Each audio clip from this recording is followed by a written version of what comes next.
All right, I'm back.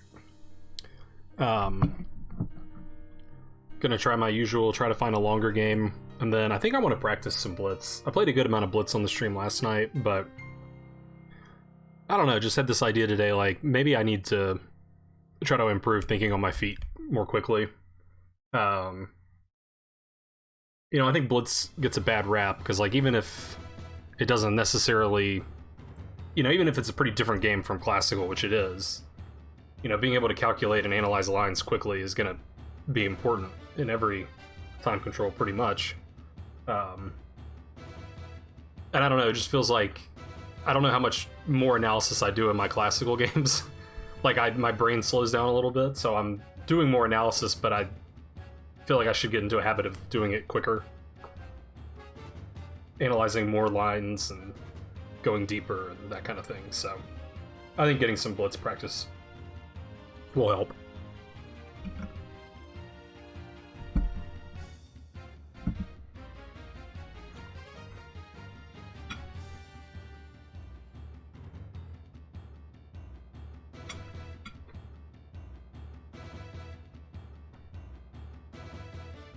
I played one really long game earlier.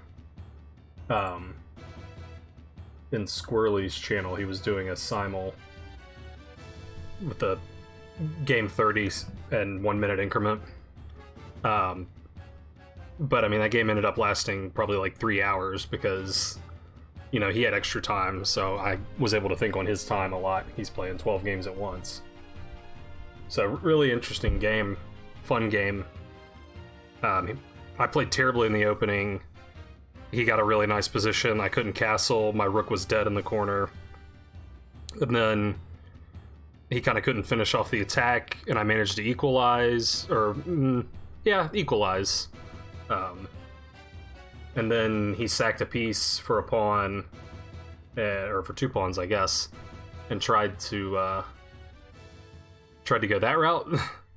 And I was better. I played well for maybe 10 or 15 moves, and then I eventually hung a piece because the position was wide open and I couldn't figure everything out in time.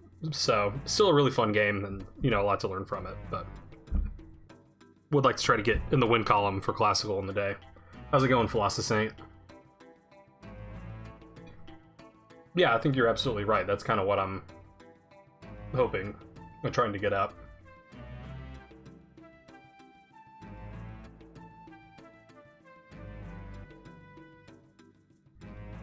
It also helps you do things like it really rewards you for playing solid, like not having undefended pieces, not having weaknesses around your king, those kind of things that are important, but you can be a little more loose with them. I guess in Classical, if you can calculate that it's going to work, you're going to get another advantage that's more important. But in Blitz, sometimes it's just about being able to make okay moves quickly.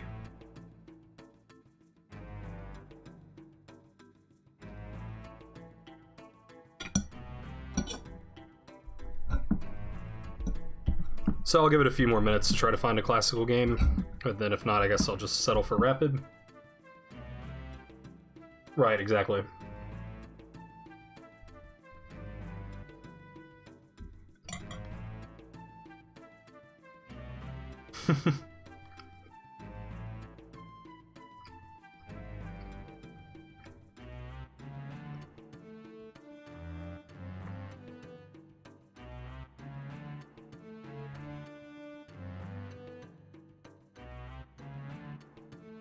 Yeah, I hear you bouncing across. I mean, the downside of it is if you have some bad habits, Blitz is kind of just going to reinforce those habits because you're going to play 30 games really quickly, and then they get kind of harder to break. So I don't think it's good to play exclusively Blitz for that reason. You've got to mix in some longer games, but I think there's still some value in Blitz.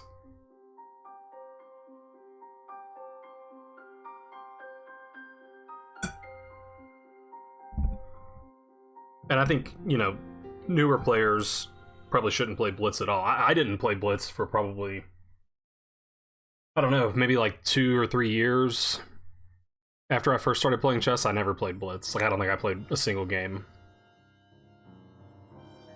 And then it took a while to get used to playing that fast.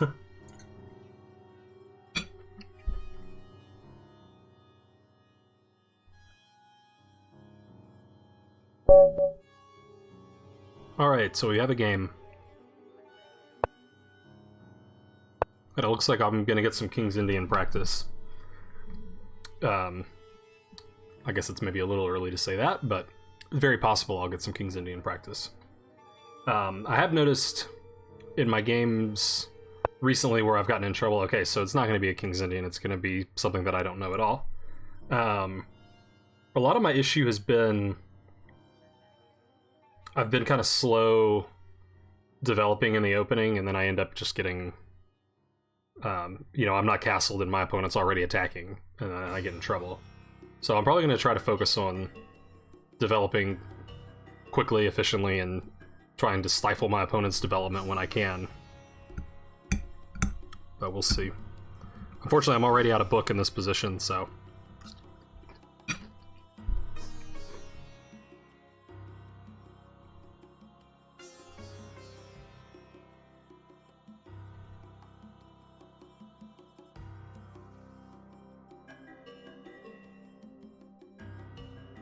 I'm wondering if I can play it in King's Indian style. I mean, the major difference to me seems to be that, you know, white hasn't weakened this diagonal with c4, so if I go for this, maybe he's just going to play c3 and be solid.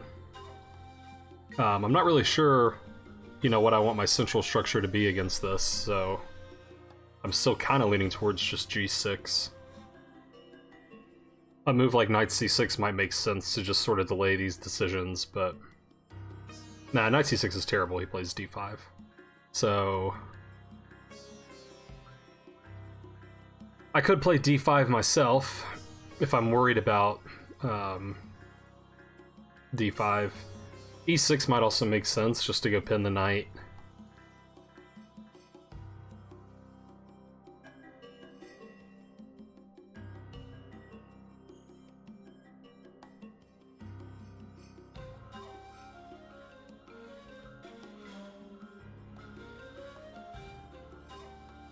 I think I'm gonna play d5. I don't know, that seems the most sound.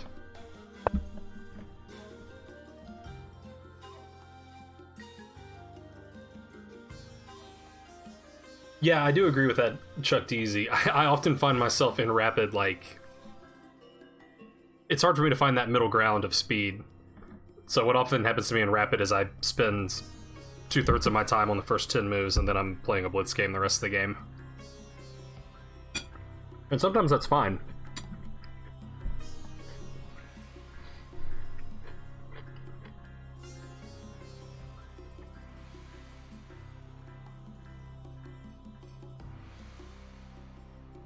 Okay, so possibly I've played into his hands a little bit here. Trying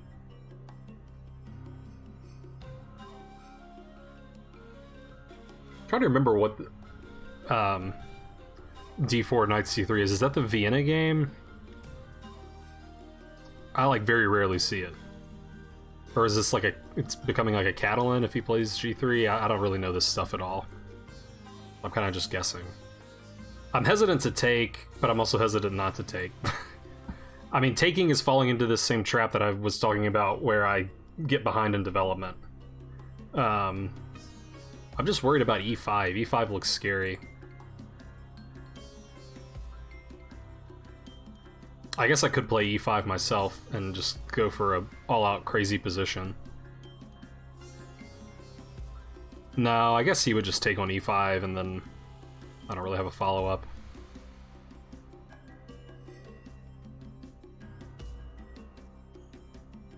Maybe c5 can be played? c5, e5, c takes d, e takes f, d takes c...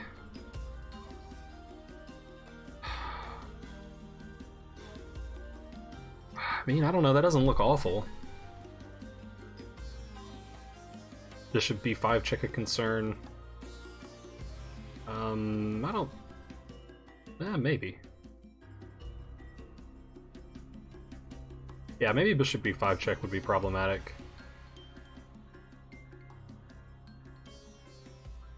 Maybe not.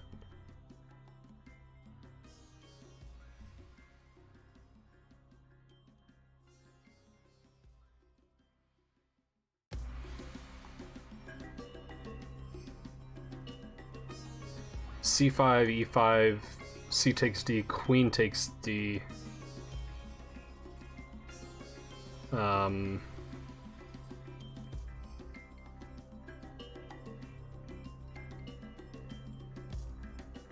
Yeah, I still don't really like that.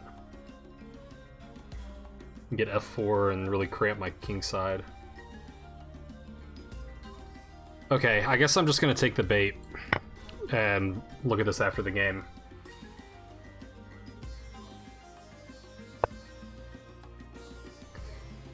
Yeah, I mean, this is what I hate.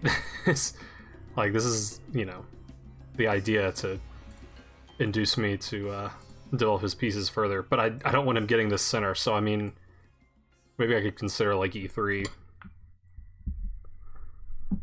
Is it better for me to develop his bishop to that square than his knight? Probably so. I mean, the knight would, I think, like to be on f3 usually, so...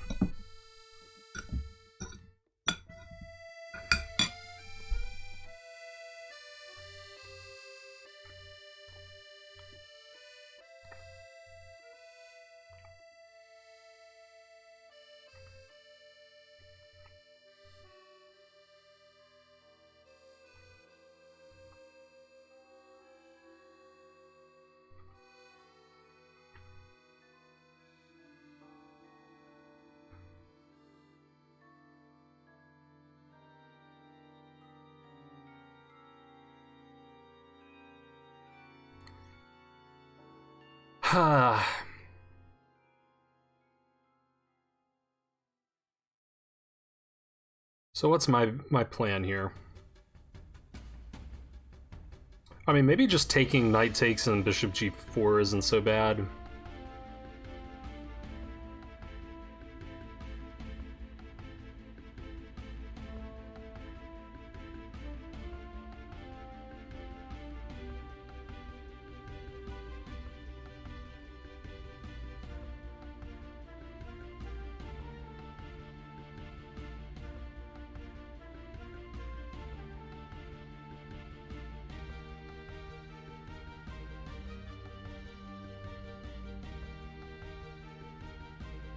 I think I'm gonna push.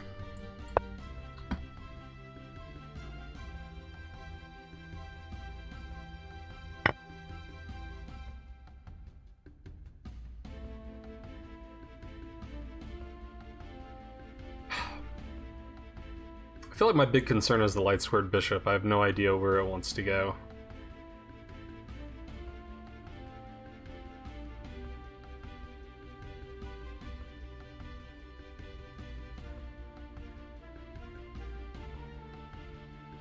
I don't really see much promise along the natural diagonal, so maybe I have to play b6 and even like maybe bishop a6 at some point.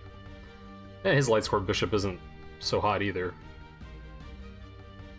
But I'm thinking about maybe just e6, because I don't think I'm going to want to develop my bishop to f5. I'm thinking he's castling queenside and going to pawn storm me on the king side. Okay, let's go e6. Man, chat's popping off already today.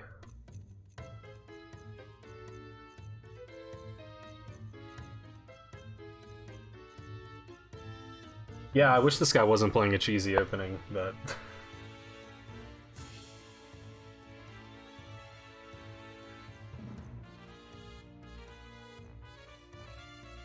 Yasser the pawn? Does that mean take the pawn?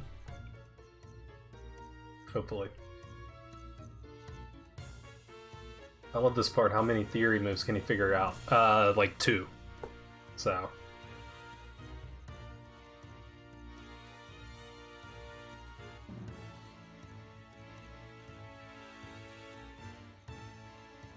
E3 is a lame decline. Telling it like it is. Yeah, that's kind of my thought, is I don't think he wants his pawn on F3. But... Okay, so... how to deploy the rest of the units.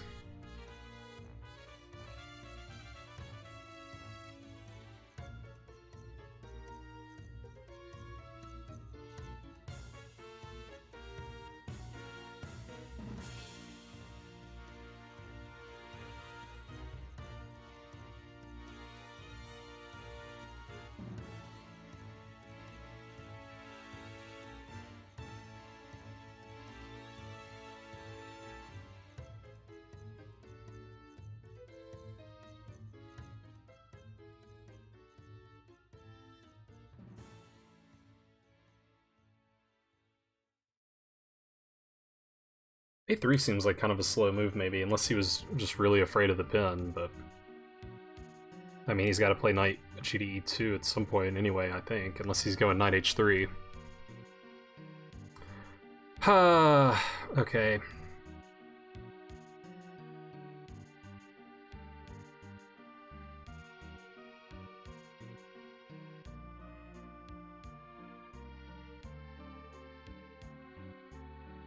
I don't know, I'm still kind of attracted to this B6 idea, but it just feels like I'm, you know, developing slowly again.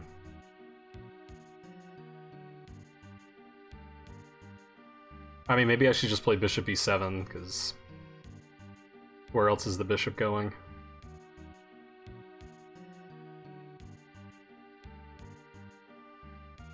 Okay, let's just do that.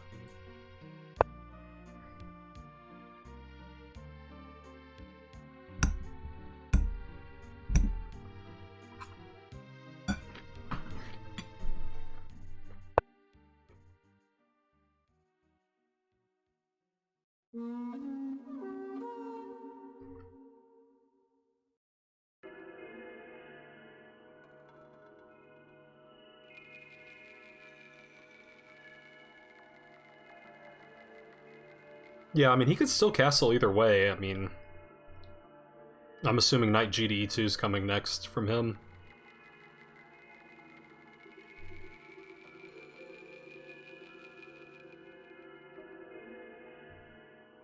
I don't know, I think I like this B6 idea. I mean, it also preps C5, which seems like kind of a natural break to play for. And now I'm less worried about getting checked here, because he's already moved his bishop. Alright, I guess let's go for it.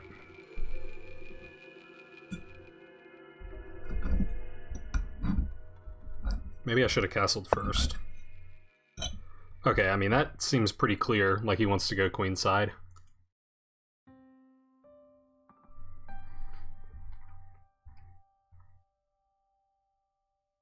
Okay.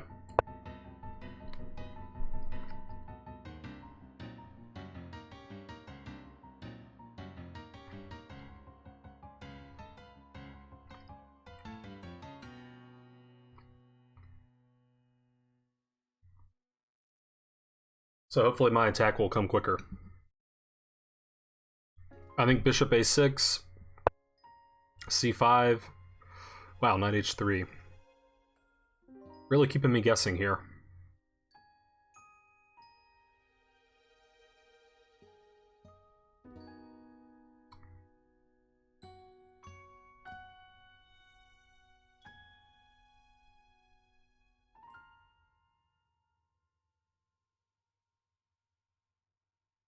I mean, is there any business on h7? I don't think so. Nah, I mean, I just take with the knight. I still like bishop a6.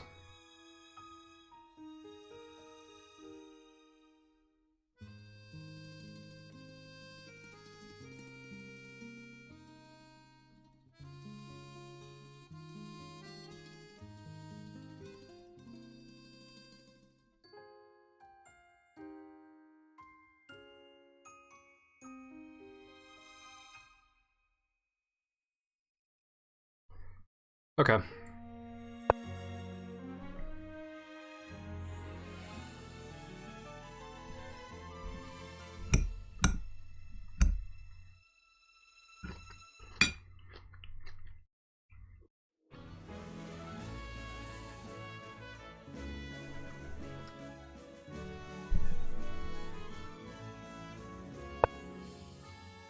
Kingside it is.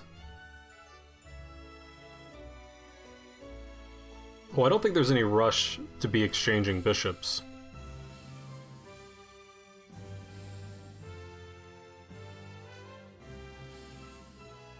I mean, I'm drawing his queen to d3, but I don't really see how to exploit that just yet.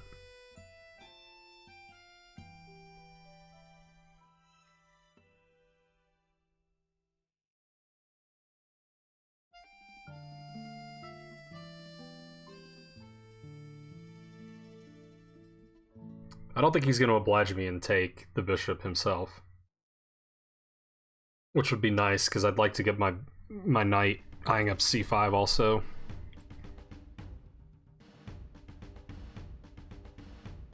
So, I mean, maybe just take and go knight bd2, and then be ready for c5.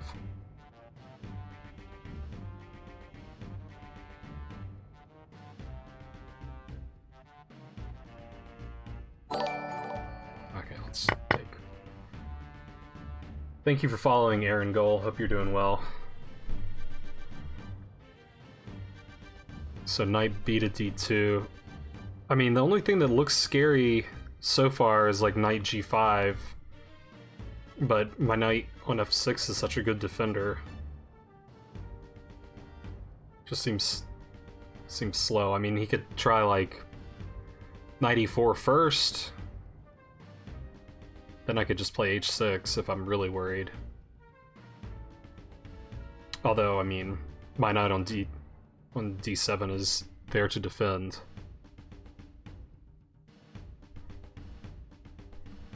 Okay, and he...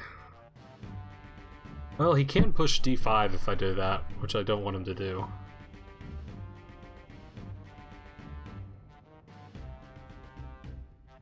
Is it so bad? Probably not.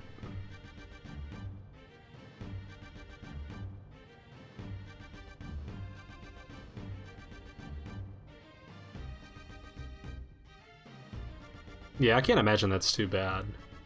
Seems like my knight could worm its way in there then.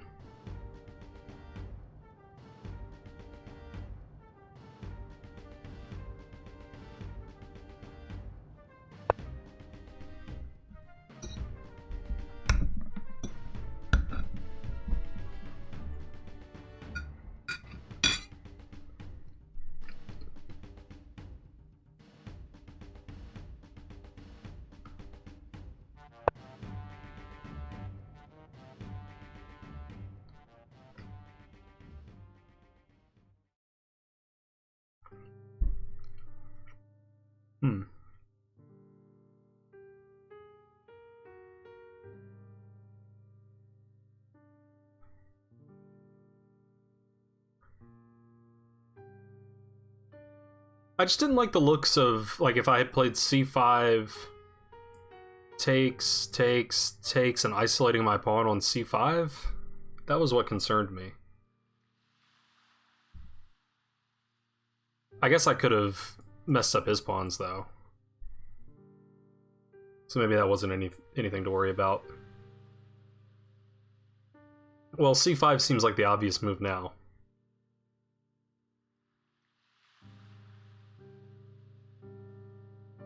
We might end up just trading things off, but... I mean, I don't think I really have an initiative, so I think that's probably fine.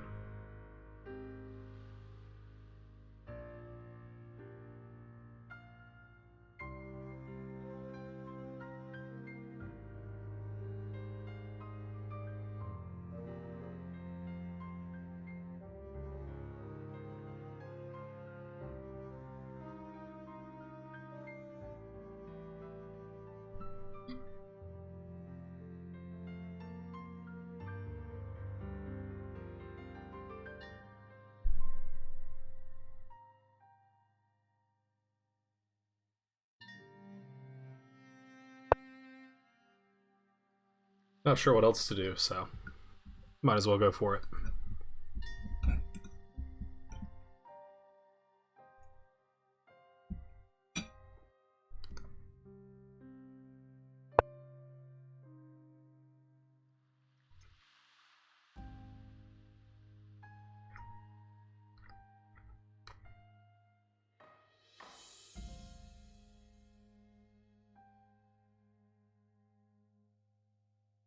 I was thinking take and play 95, but maybe 95 right away.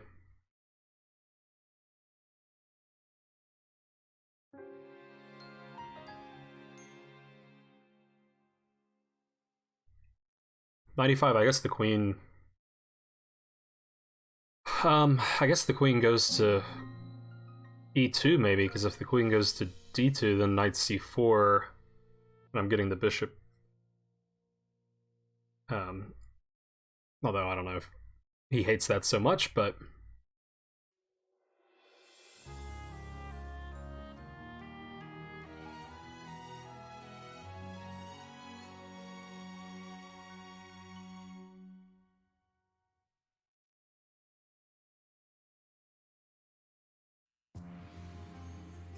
yeah, I guess knight e5.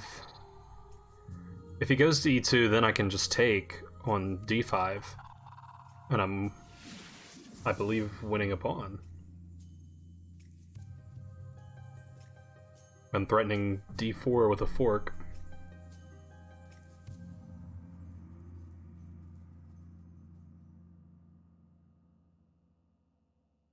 I mean, I'm not thinking about his queen coming this way, which is possible also.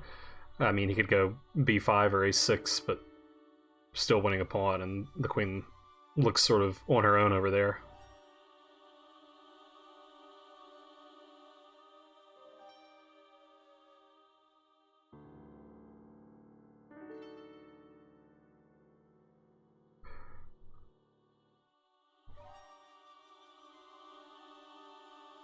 Okay.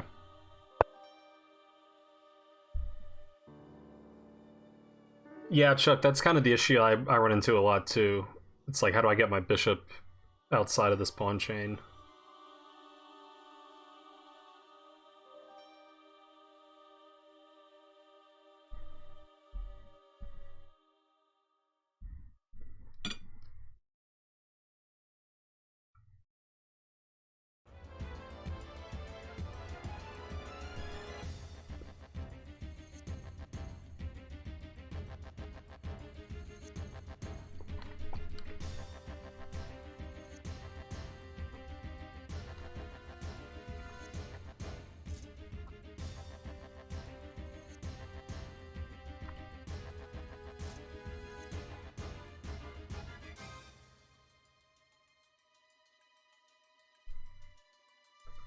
If this move is any good, it's sort of a nice point of, you know, the bishop a6 and taking idea.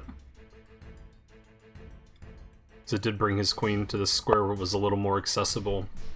Yeah, so now I just thought pawn takes d. You know, d4 isn't really threatening a fork after I take, because my pawn's pinned. In fact, maybe he can just take. Yeah, I guess he probably can.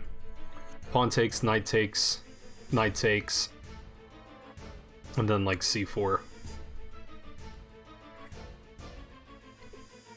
So not really winning a pawn there. Doesn't look like.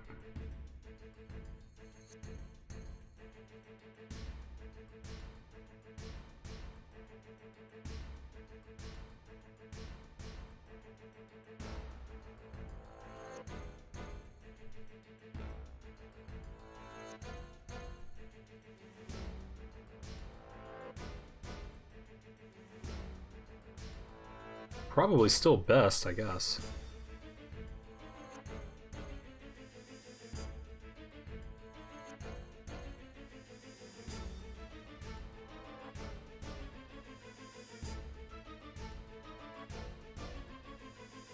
I mean, maybe there's something to be said for knight takes. I don't know where the f6 knight is going.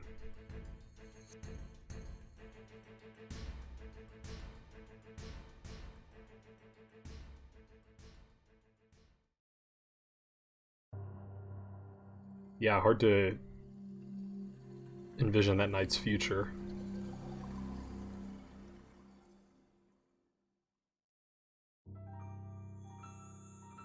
And that does free up my bishop to maybe improve a little bit.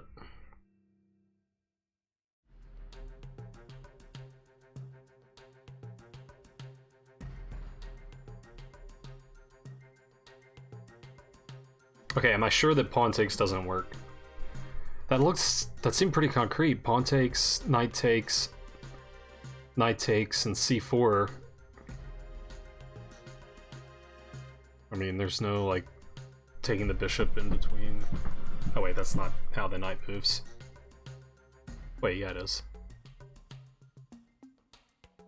I was looking at the wrong square, though.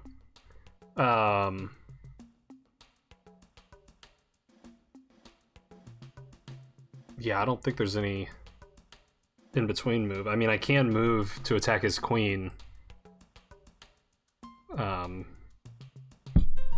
But he can just take the knight. I don't know, I'm starting to warm up to knight takes.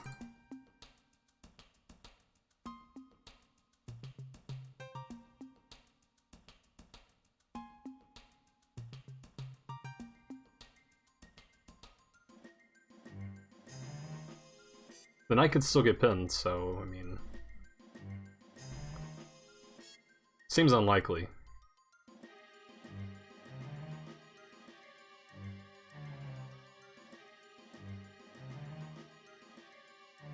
C4 is the only way I see to do it, and he'd have to move that knight first. Okay.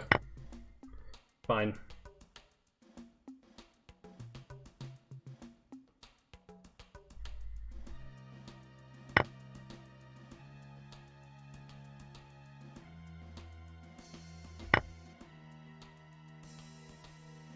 And now if c4, I just have d4.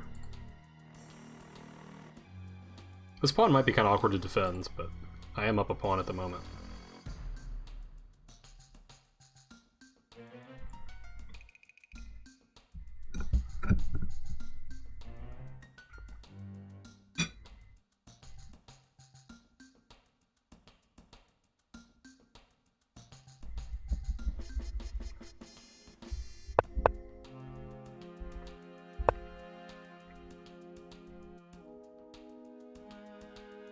So Chuck, you're talking about rook c8 here?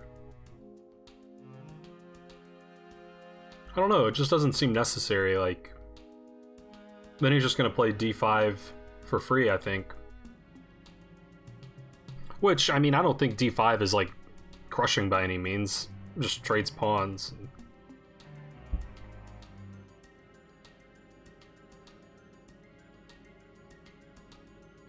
But so, I mean, I don't know, it might be fine.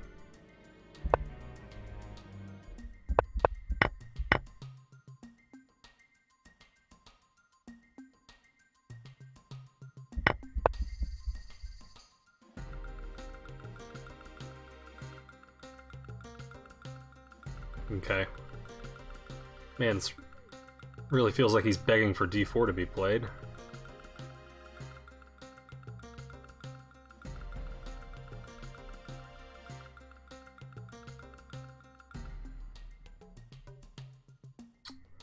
But I mean, again, d4 is not really threatening anything. So probably just getting the queen out of the line of fire makes sense. But my pawn is hanging, so...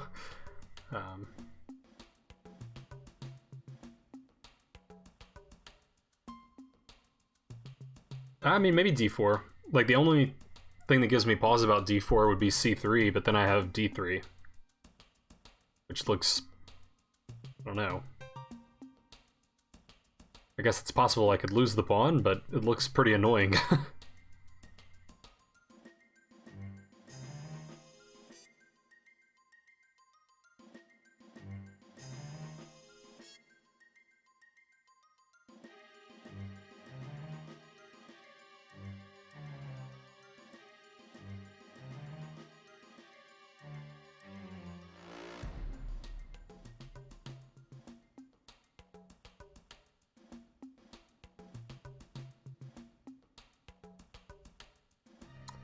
I mean, I guess there's no hurry with d4.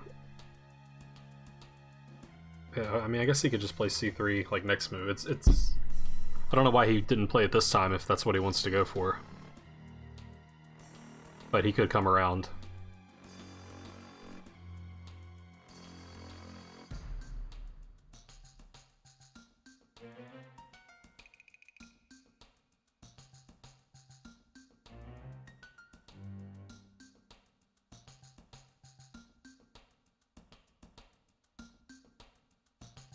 I guess if I play C or D3, he can just play like Queen D2 and probably gonna win the pawn back.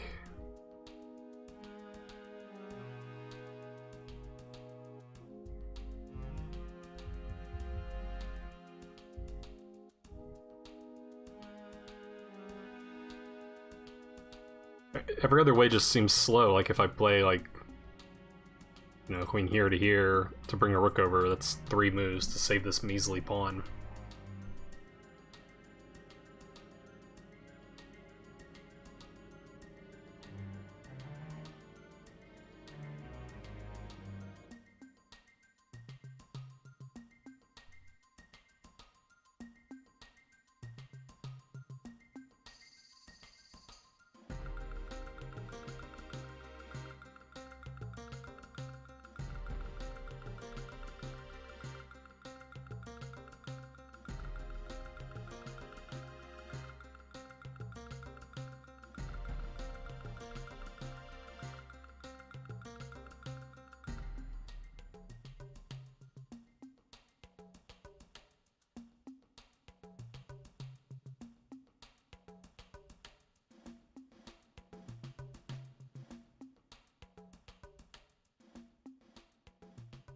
Alright, I don't know. I guess I'm going to go for this plan. I don't see anything better.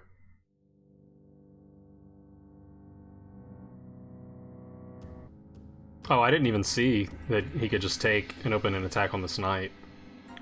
It's another good point.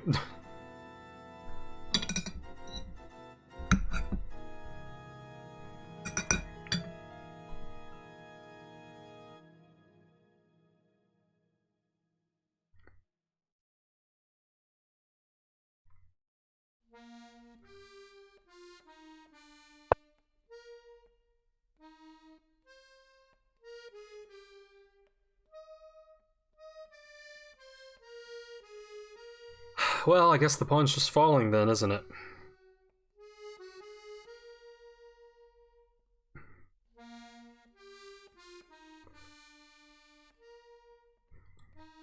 Okay, well... if it must fall, I guess I should just do something productive in the meantime. I guess he's taken with a rook, but... Queen C2... Queen C7, rather. Looks a little loosey-goosey, though.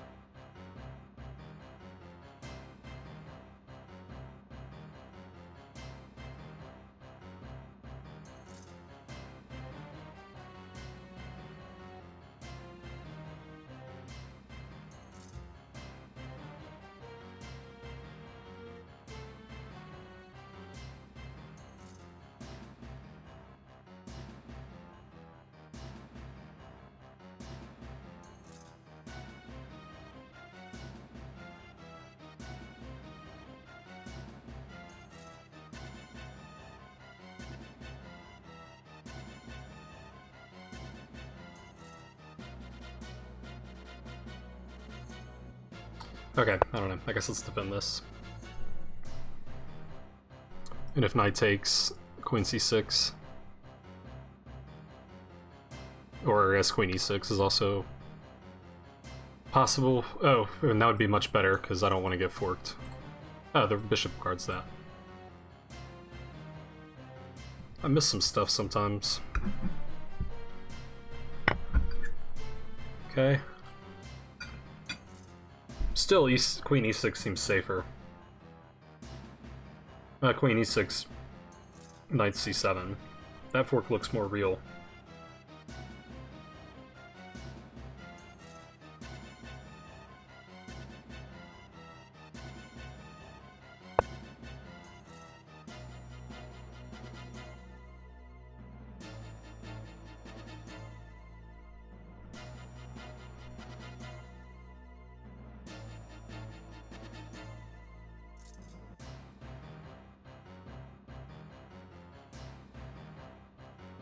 Yeah, I'll need to look at that line.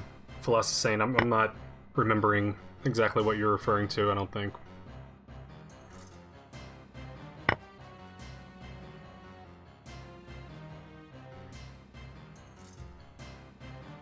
Something went wrong here. I mean, it felt like I had an advantage for a second. Now it feels like it's equal, or maybe white's a little better.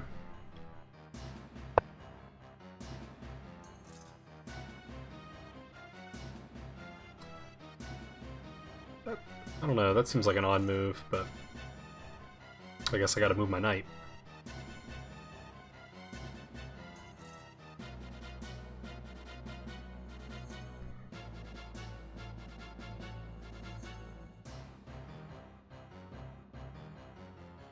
Okay, I mean, this square feels natural.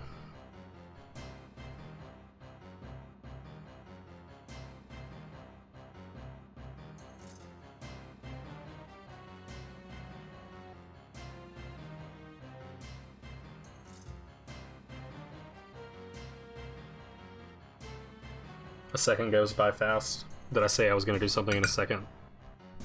Now I'm forgetting what I said.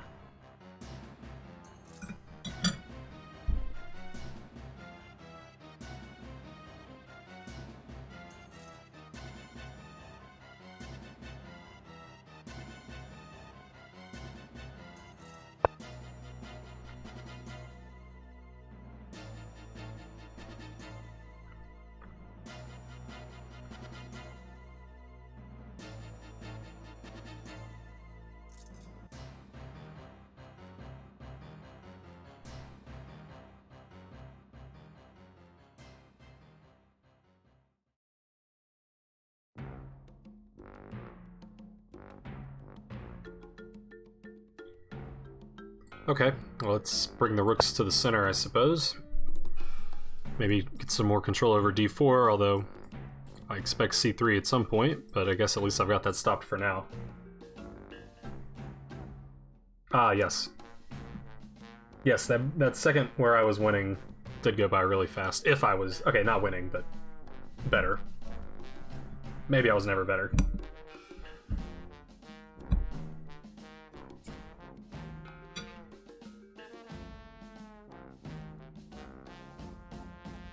Let's make sure, because Lichess did reset there. Yep.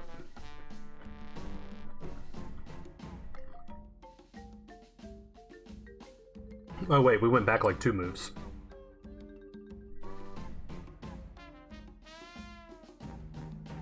That's happened to me before when Lichess is reset for no reason.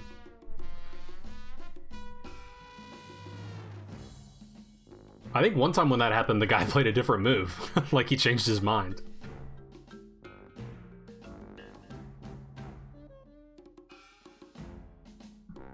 So yeah, he played Queen F2, and then I played Rook AD1, AD8.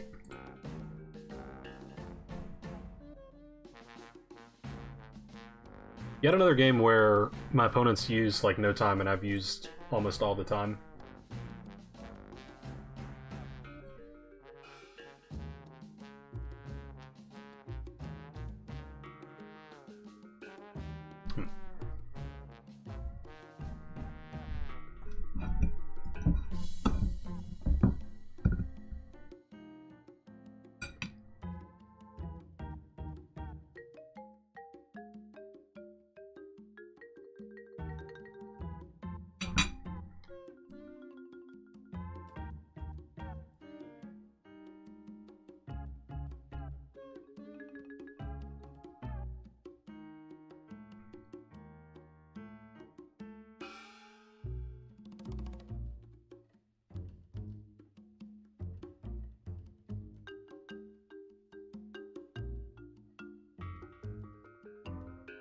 I think they added some time for both players, because wasn't I at like 6 minutes or something?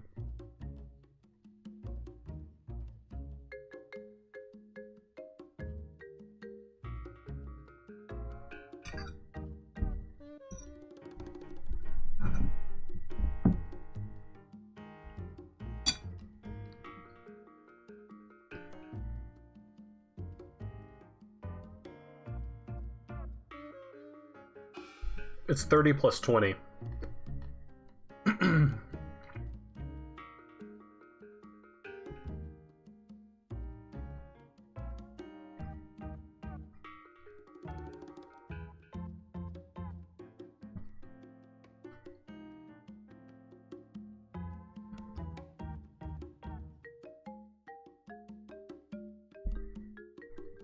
I wonder if maybe he like never refreshed his page and he hasn't seen like he thinks it's my move or something. How come this guy used no time at all? I have no idea. That's just what people like to do. They sign up for a 30-minute game, they don't use any time. That's just what's fun.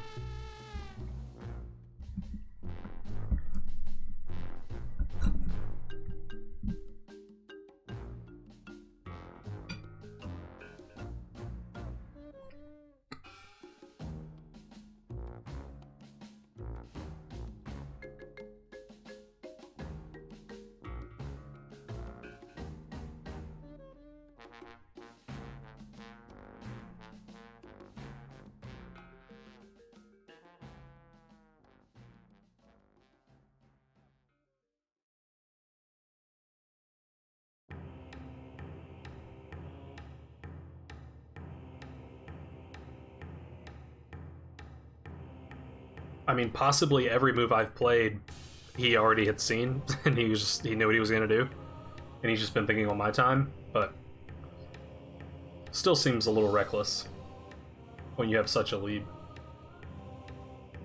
The funny thing is now he's taking time to think when, like, he already made a move and Lee just undid it.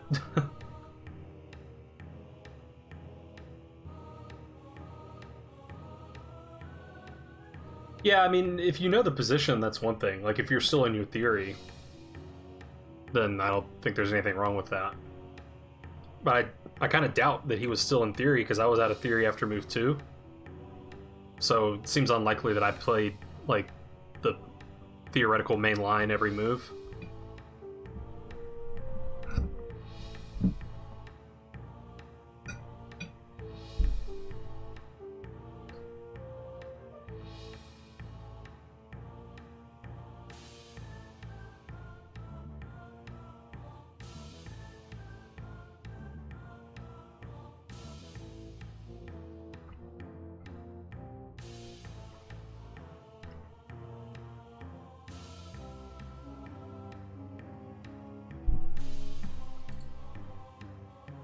At least I have time to finish my dinner now.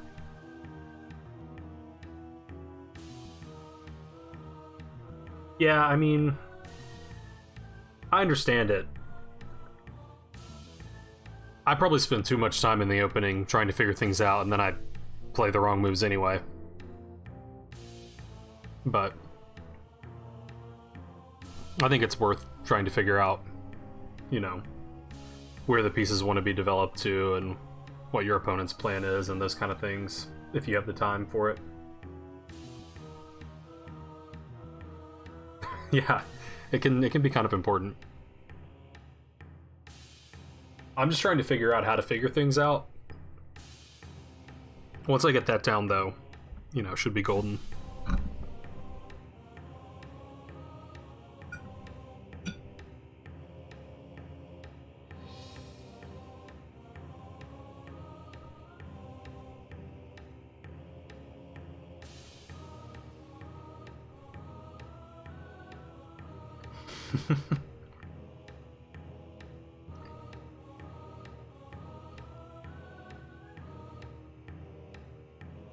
Go for the flag in the 30-minute game.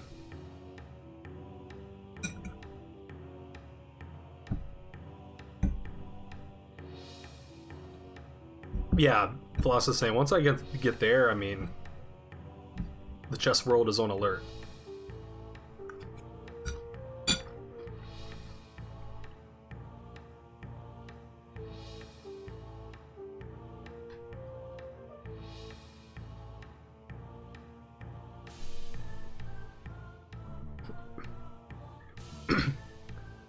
Man, I mean, this is an incredibly long thing for a position that like has already been played. Because even if like he didn't refresh his page and my clock was running for him, like my clock should have run out by now. So he should have refreshed. Maybe it wouldn't have run out by now. Maybe we're getting close to that point. Okay, he just said something in the chat.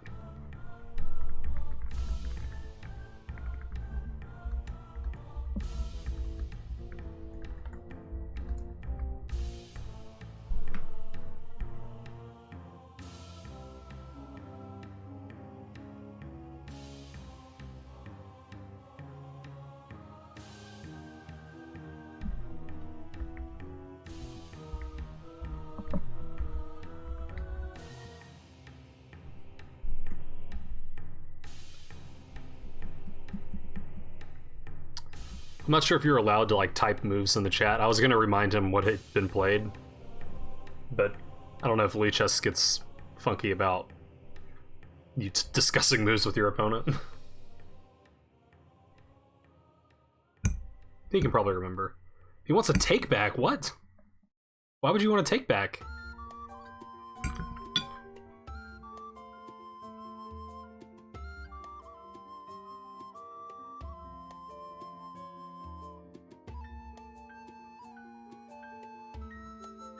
Here's the chat.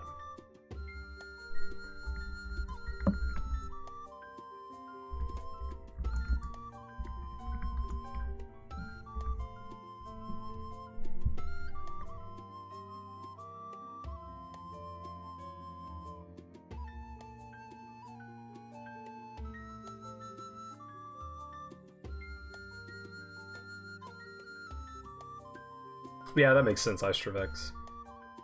Hey Tom, how's it going, man?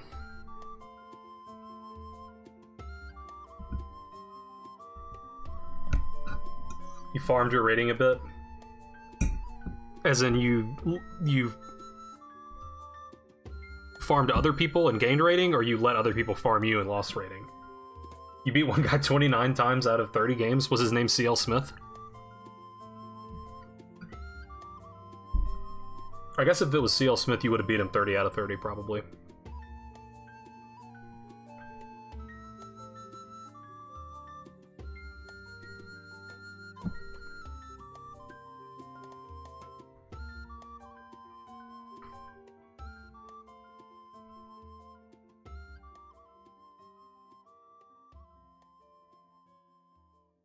Texas Chess. I haven't heard of him, but might have to look at it. Why does he want to draw? Like, what? You've got 18 minutes on your clock. I mean, I don't understand. I guess I'm gonna take this, because I don't think my position's any good. And he seems like he's not really interested in playing.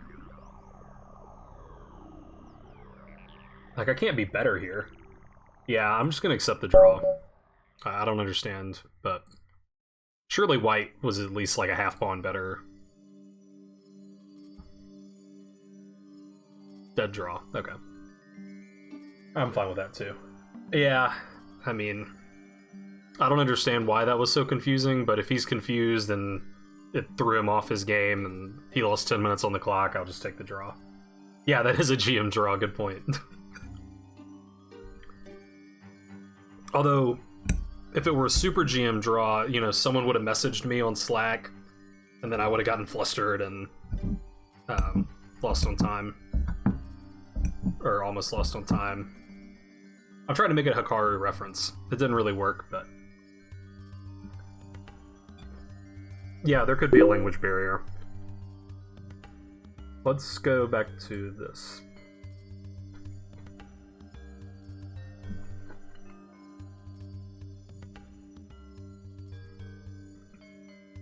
Okay, so Tom wants to play again.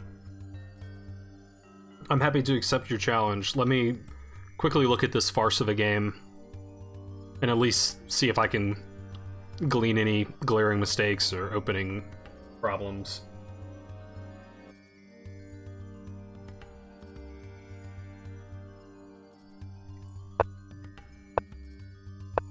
So, yeah, I don't know this move at all. D5 is the main move. Okay, I spent forever on move 2. That's always good. Bishop G5, the main move. Wow. Chigorin variation. I thought the Chigorin variation was something different. Blackmar Demer Gambit. Okay, I've heard of that. I didn't really know what it was. Yeah, I've heard of it. I couldn't have told you what the moves were. So this is the Blackmar Demer, whatever. I think Dimer. I don't know. Okay, and I played the main move.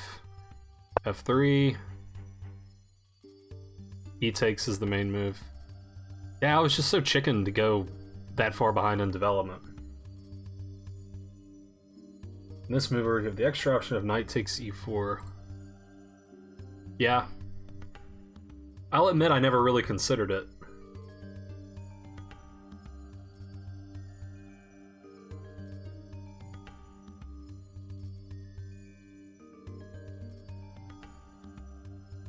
You're pretty booked up on this.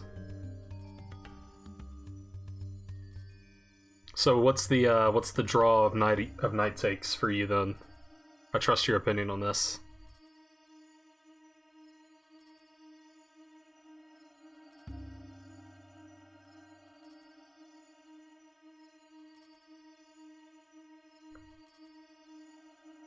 Okay, so after d takes, e takes f3 to c6, ending bishop f5. Yeah, the way I played it, I was always a little worried about putting a bishop on f5.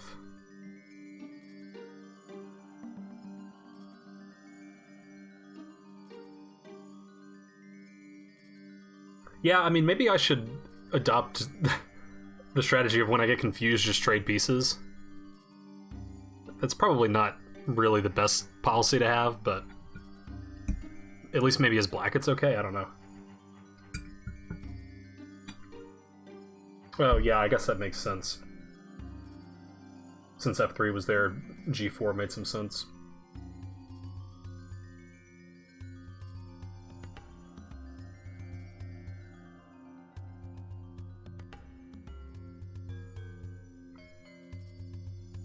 Yeah, how'd it go, Alonso?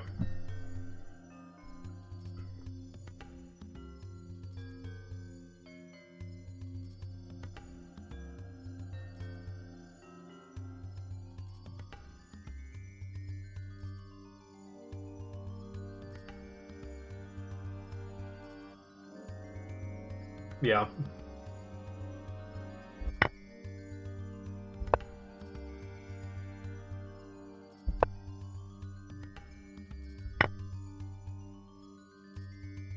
Yeah, I mean, bishop f5's the second move here. It hasn't been played that often, but...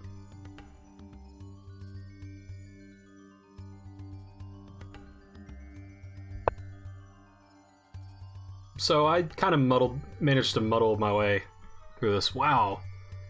Black bar Dimer Gambit declined. Lenga Heineke something. Oh wait. How do I see the whole thing? Lenga Heineke defense. Wow. Bishop f5 instead of e3. Oh, like right here. Still the second move. I think this move did cross my mind, but it just seemed crazy for some... I thought, yeah, g4 is still here, which I guess is what y'all were talking about. But yeah, I thought about this, and after g4 I stopped my analysis.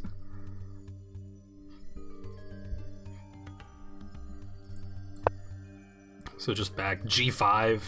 Yeah, I don't know. This looks too messy for me.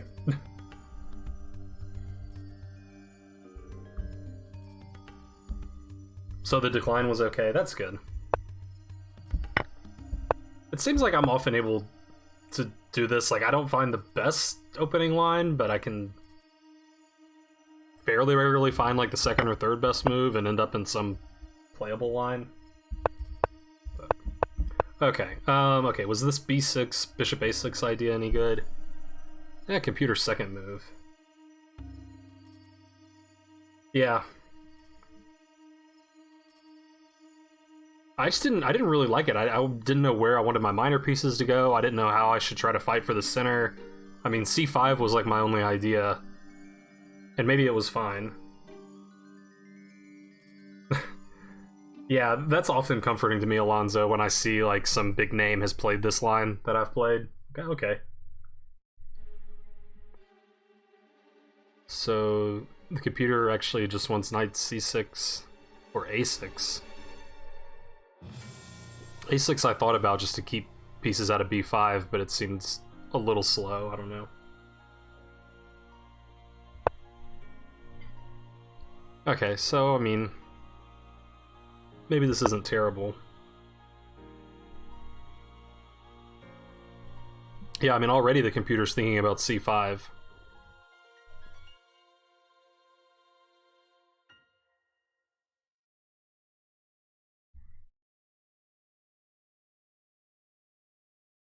Well, I certainly didn't have the preparation, so maybe I should be happy that I got out with a draw. Albeit under weird circumstances. Yeah, so I guess bouncing across was right. C5 could have been played like 3 or 4 times, and I prepared it more than was necessary.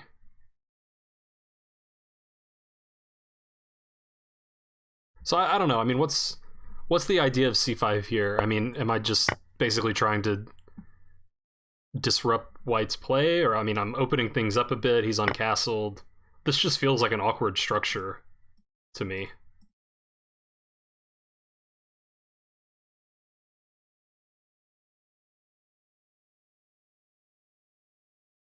Yeah, I mean, I definitely agree with that, Tom. Sometimes in the opening, I mean, they can't see 20 moves down the road, at least not unless you let them sit for a really long time. So sometimes humans understand it better.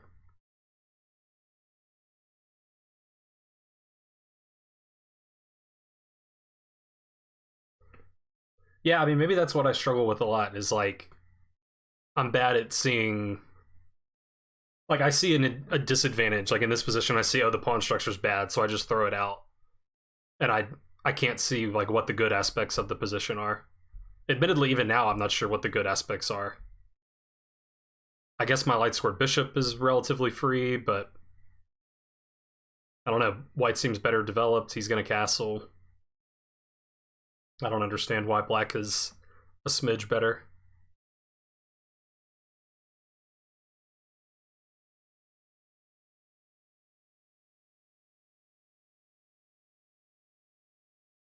Okay, yeah.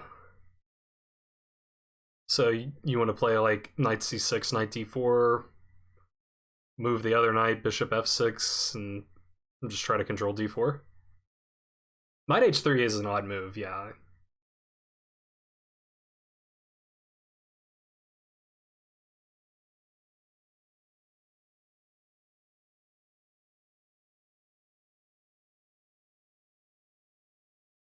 Queen c7 and rook d8.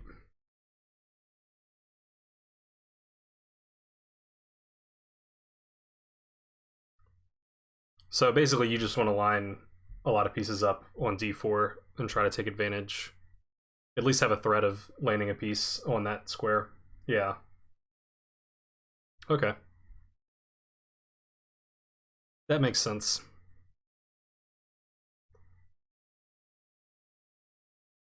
Yes, we can start. Sorry, Tom.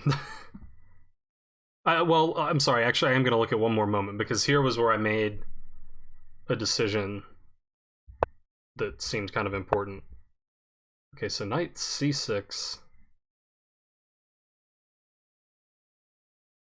Ah, because that just supports d4. Yeah, I don't think I ever considered knight c6. I wanted to get a rook behind the pawn. So that was like my only thought.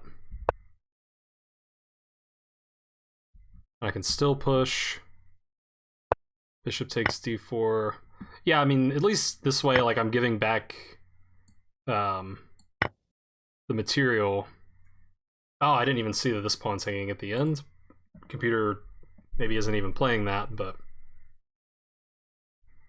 So I give back the material, but I've got the bishop, he's got the knight, instead of the other way around, which is what happened in the game. And I guess this pawn's going to be tricky for white to try to win, even though it's isolated, because I can defend it so many ways. Bring all my rooks. Okay. Alright, interesting game.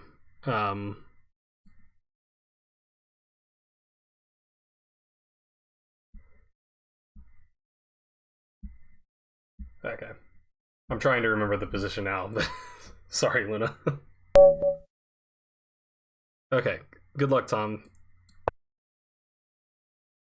Let's see why my music's not playing.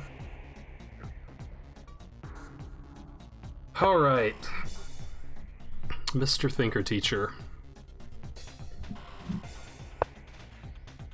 You'd think that beating me 10 times yesterday would be enough for him, but he just keeps coming back. Did we play a Slav yesterday?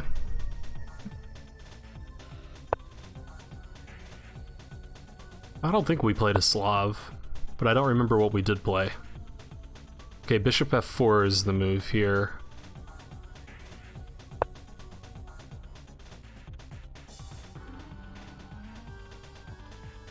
I think we've played this line before, I just don't think it was one of our games yesterday.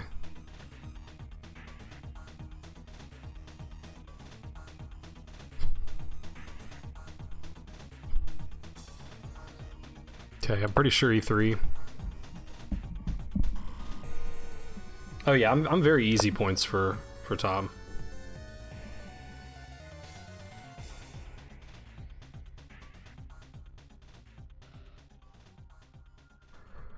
Okay.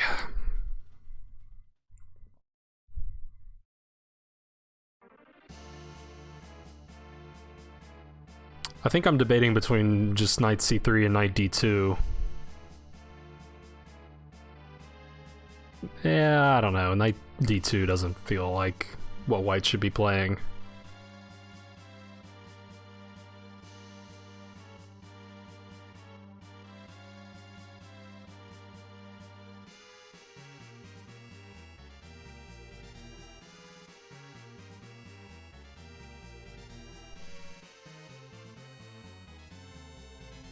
Okay, let's go knight c3.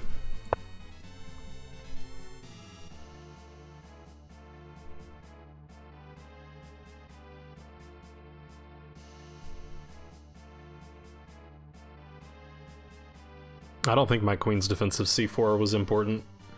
Hopefully not.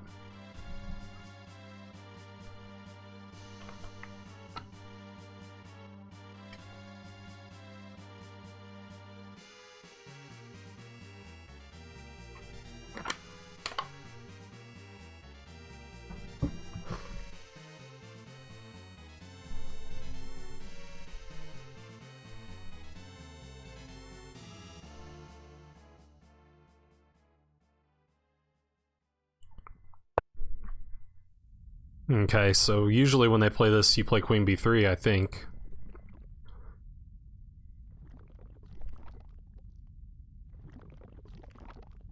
I guess I could consider bishop d3, but I don't think I like that. Bishop d3 maybe takes, and b5.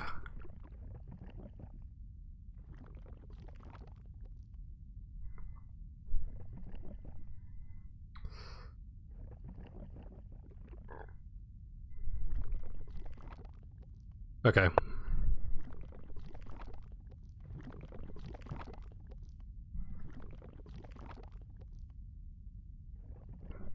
Got a lot of pressure here too, so.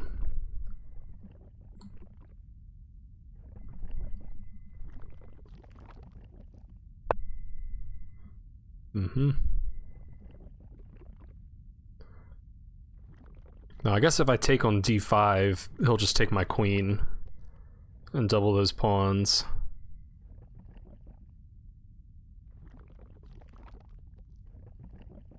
Or he'll just wait and take on b2 at the end, so either way, I don't think I like that. So maybe just bishop e2 and get castled.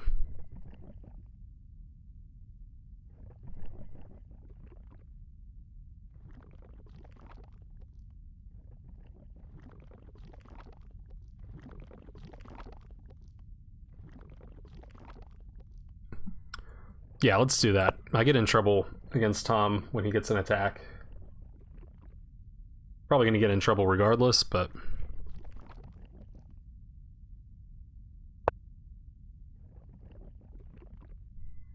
Okay.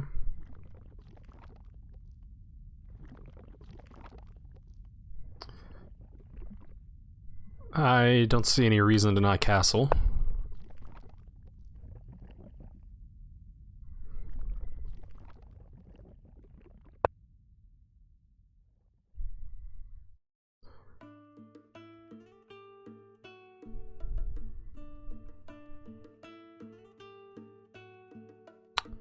Yeah, I think I agree that rooks belong on the c file, so I'm thinking about rook ac1.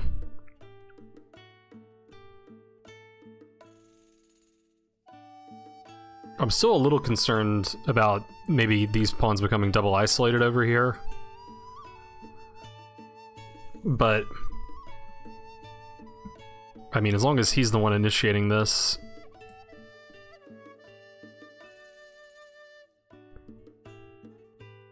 Well, it could still happen. Well, I'll take with the bishop and then, yeah, okay. So probably just rook AC1.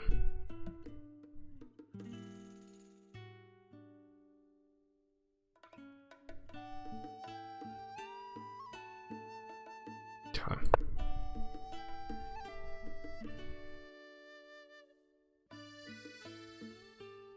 Don't get mated. Yeah, we'll see. No promises.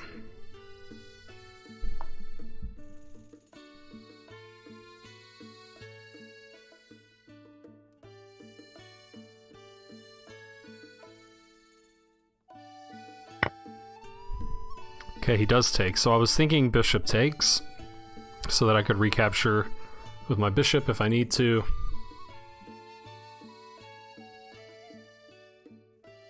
My bishop doesn't seem to be doing anything important here. I don't see how my bishop gets attacked.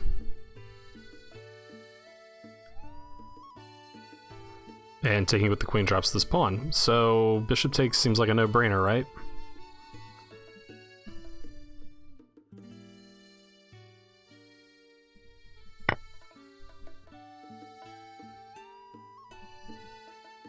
My rook's got this semi-open file. His rook's staring at a pawn. He's got the semi-open D file.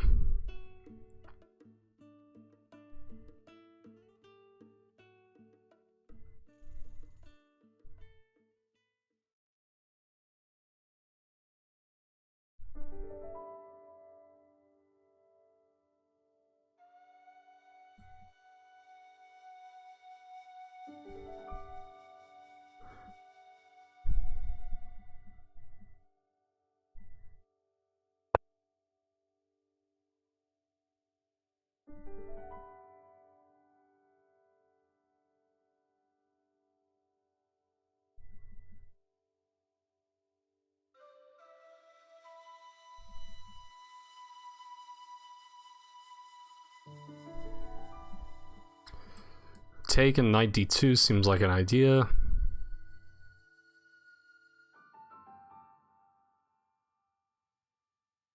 Yeah, I mean, take knight d2 and then maybe I can play like e4. This pawn needs some minding.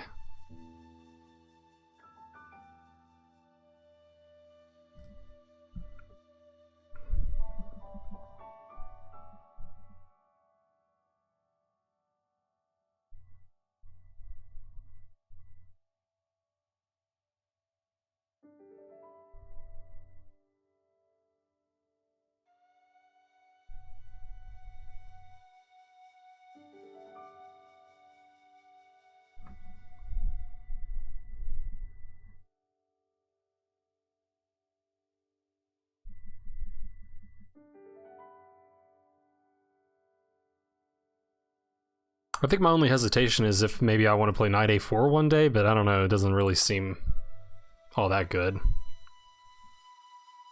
Seems like he plays queen a5 and then my knight's on the edge of the board for some reason.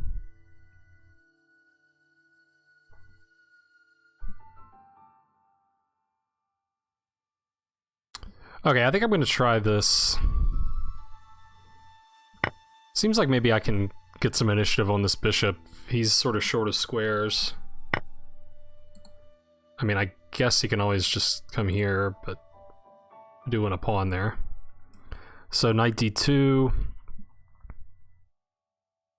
f5 can be played, but maybe that's annoying. But two bishops. Oh, f5 most definitely cannot be played because of all this action. So, seems reasonable.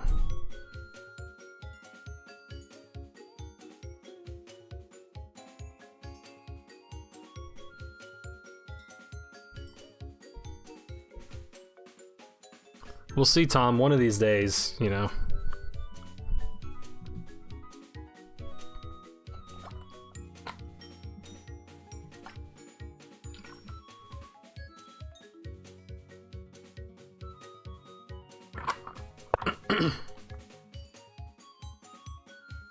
Now, can I get crazy and play e4?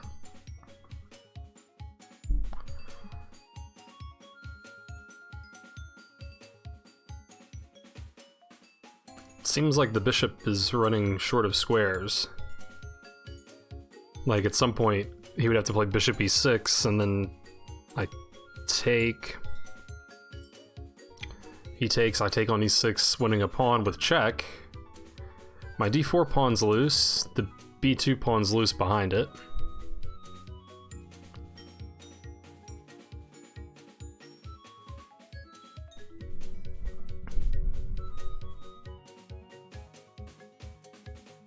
But maybe just like b3. Is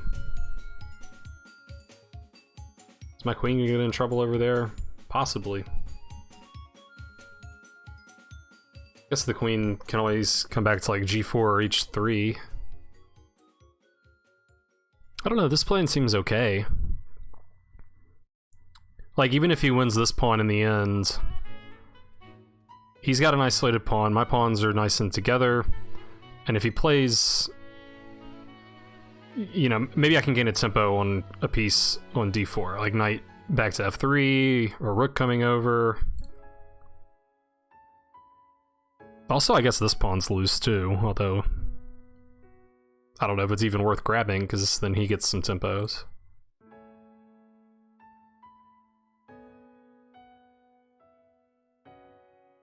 Am I missing something? Like, I don't know, this seems like... Seems like I shouldn't be able to win a pawn against him.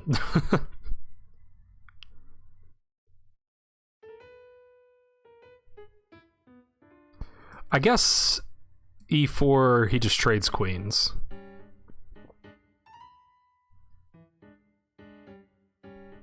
Bishop takes.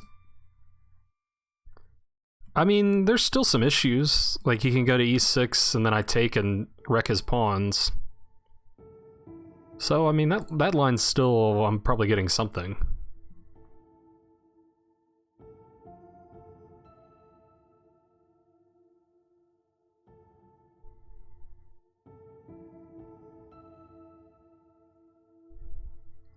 Okay, I'm convinced. Probably missing something.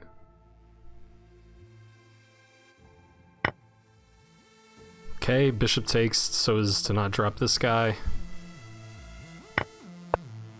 Uh-huh.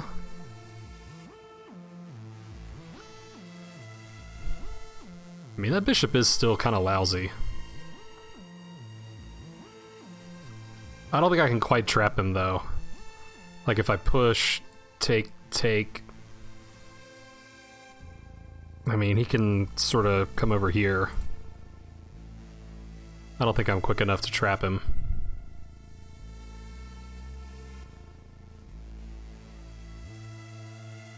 So maybe it's time to just inflict the damage.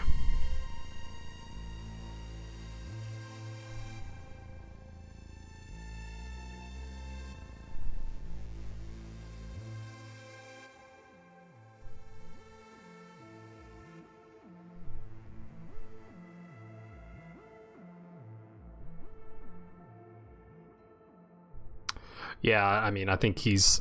I don't think I want the bishop popping up over on this diagonal.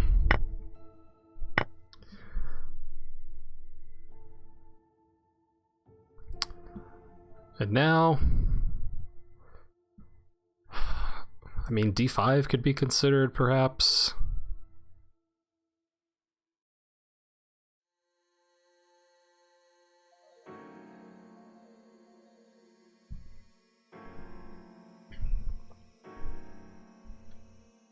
Knight f3, knight b3.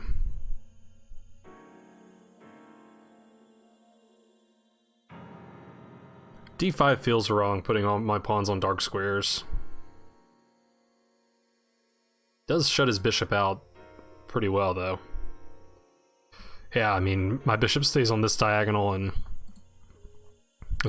his bishop's not going to do anything, but it can trade itself off probably at some point.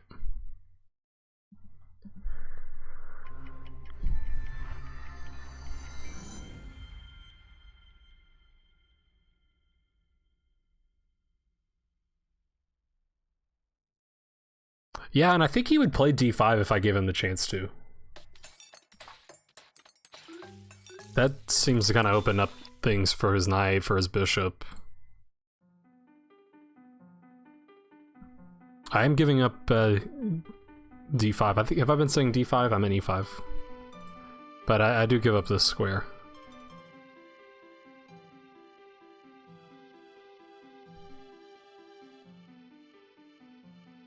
So let's say knight f3, e5, take... I don't know, that just doesn't feel good letting him trade off. Bishop e3 I didn't see, but that's another idea. That kind of maybe makes more sense.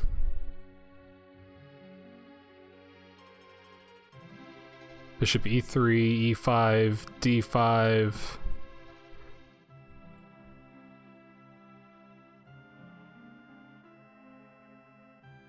Doesn't seem so bad.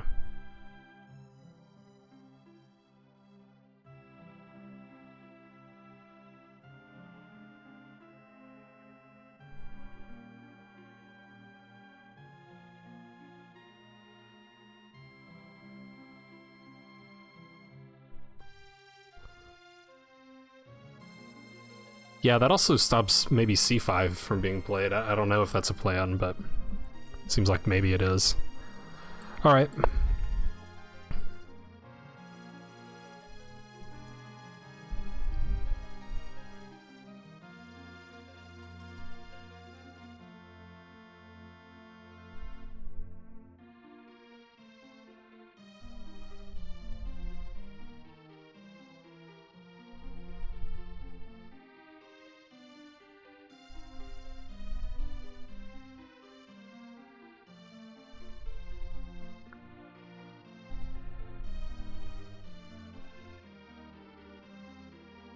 So what's next?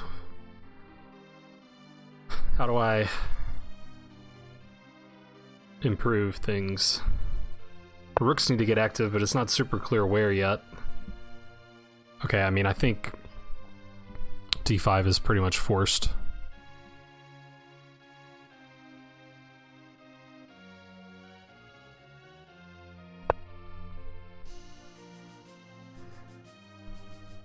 Maybe he'll win a pawn, but I mean, these guys are still going to be so weak. And his bishop's still shut out.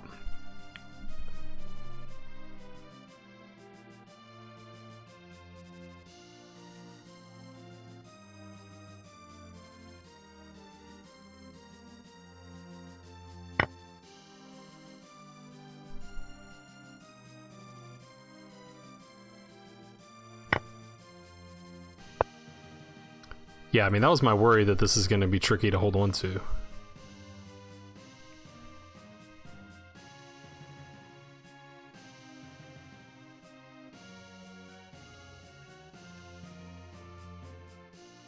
But I mean, e4 seems like an excellent square for the knight.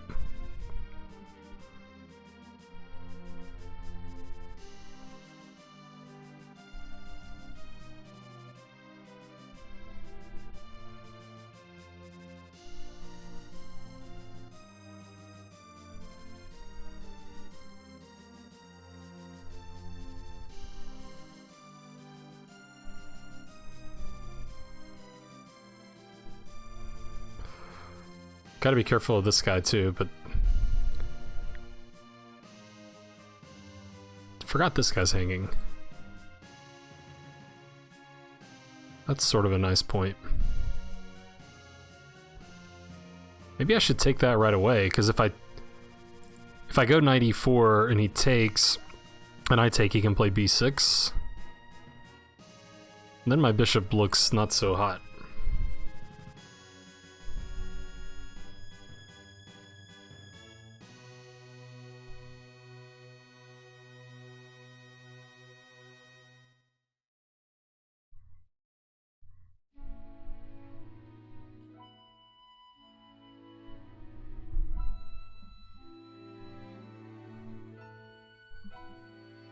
Yeah, I think that looks good. His pawns look awful after I do that.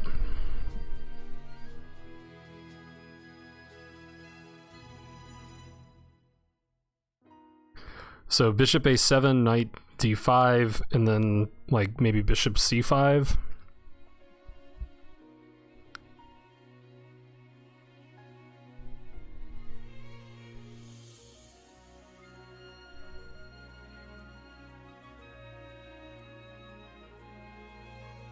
I am opening this file up for him. So yeah, maybe if I take, he just plays rook a8. But, I mean, bishop c5, I'm hitting this pawn.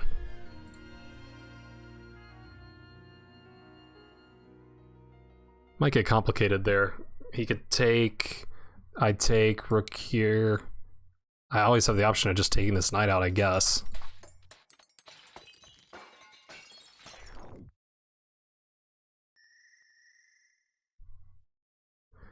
Why do I care about winning this pawn, though? I mean, that's a sucky pawn to win.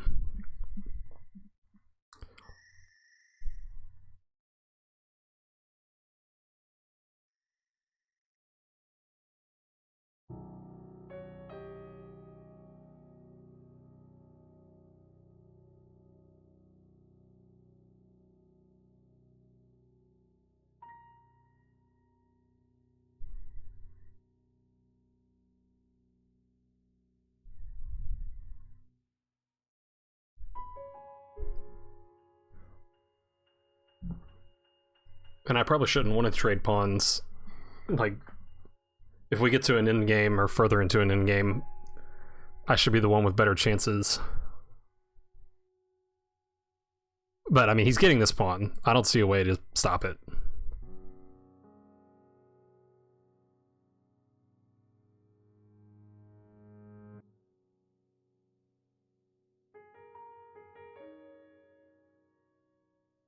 I don't know, I'm thinking about maybe just improving the rook.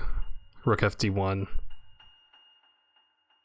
Threatening some discoveries on his knight.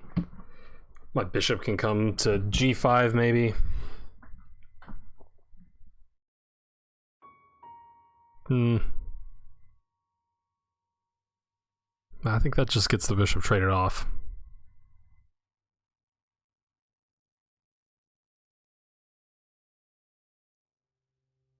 Yeah, maybe if I don't take this, my bishop's getting traded off. Which seems a shame.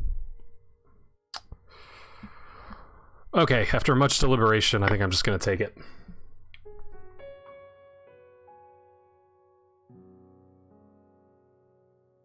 Yeah, I definitely didn't want him to trade the knight for the bishop.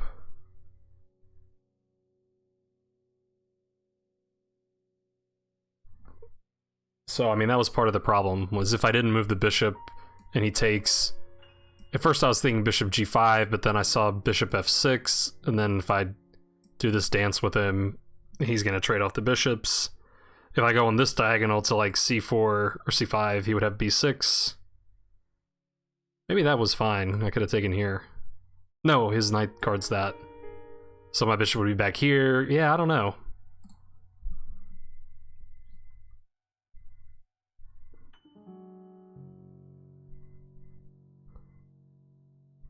Actually, that's a point that I completely missed, is when he takes here, his knight's gonna guard e7. But again, I don't think I care too much about winning e7. That's like the worst pawn on the board. I need to move the bishop, though, because b6 is gonna trap it. And c5 looks like the only square. So maybe my bishop's gonna end up on a3 anyway.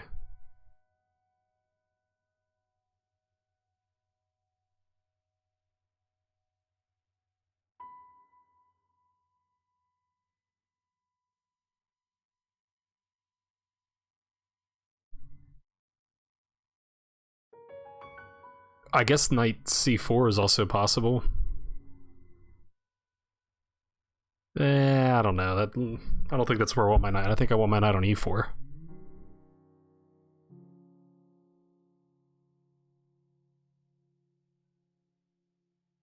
Okay.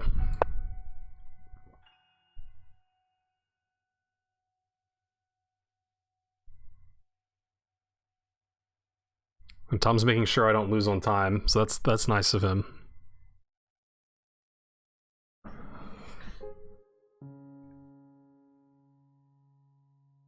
How's it going, Brown Falcon?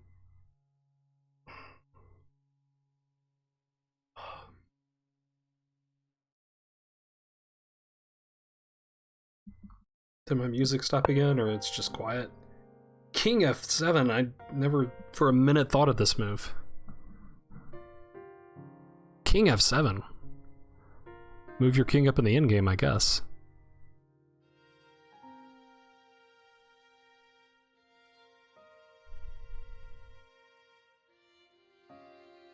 I mean, knight e4 is still screaming out to be played, I think.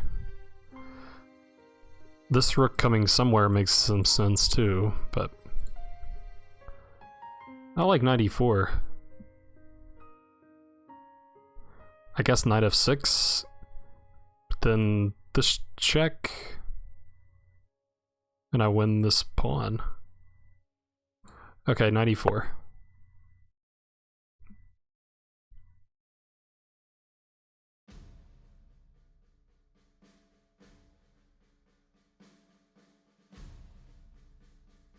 It is kind of nice that the bishop bends this pawn, I guess. I mean, I don't know if this pawn really wants to move, but...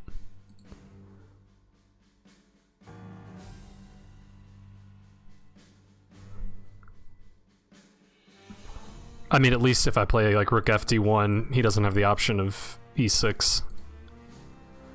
This rook might be moving imminently, but...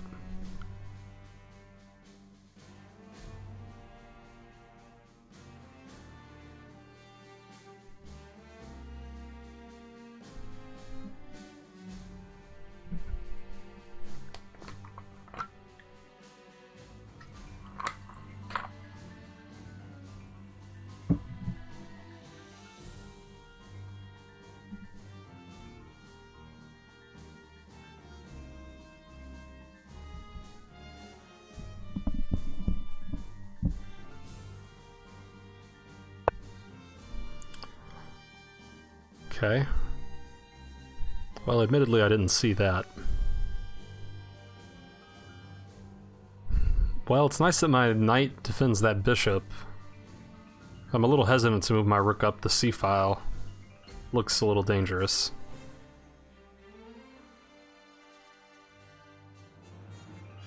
Yeah, like even just b6 would win material.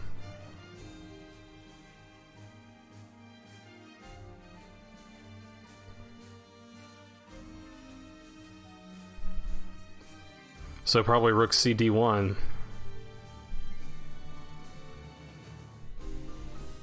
Wait, how would that win material? My rook's... Oh, wait, I'm thinking if my rook moves up the c-file. Okay.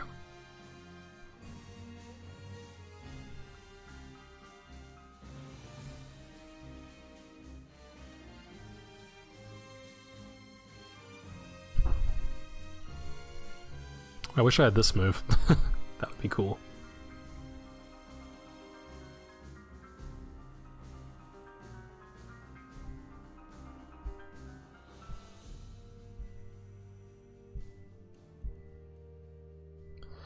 Alright, I guess let's do this.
So I guess knight f4 is the most aggressive move.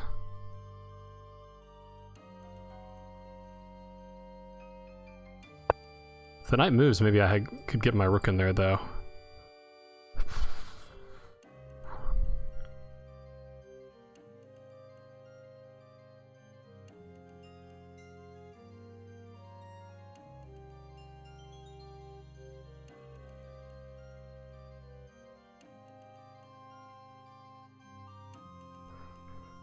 King's pretty fearless.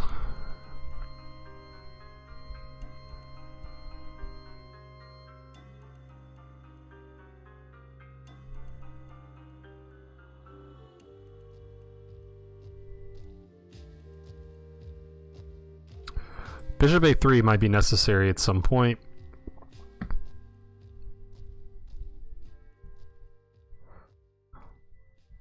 So, I mean, I could play it right away. I'm wondering if, like, a4 first makes any sense to tuck the bishop behind the pawn.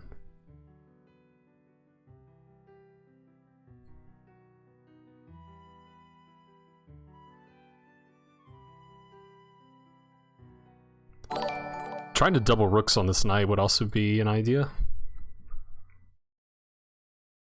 And then it's harder to defend with a rook because of, like, knight c3. Thanks for following, Mohit Singrana. Hopefully I pronounced your name kinda close.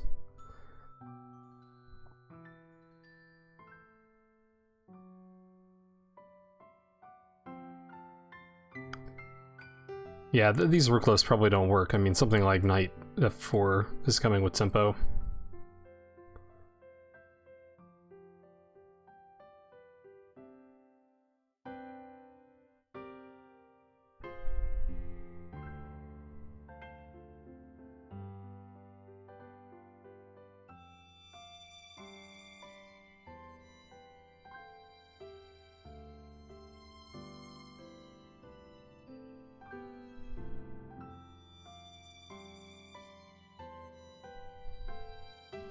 Maybe h4 to play knight g5. This bishop's really annoying.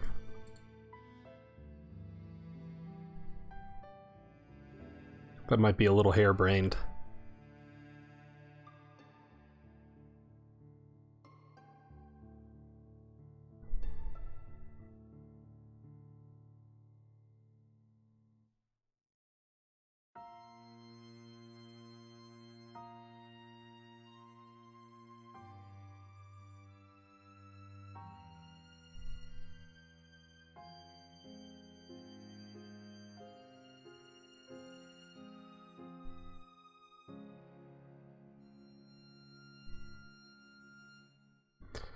I don't know, I think I like this a4 idea the most. It seems like the kind of move that the computer's gonna tell me is wrong, but I don't know what else to do.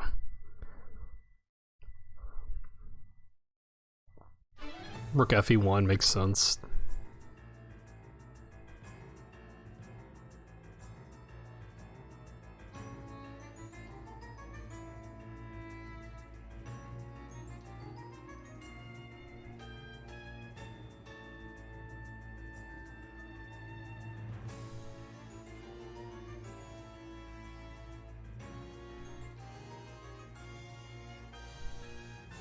Let's just do that. I don't know. That seems like the simple move.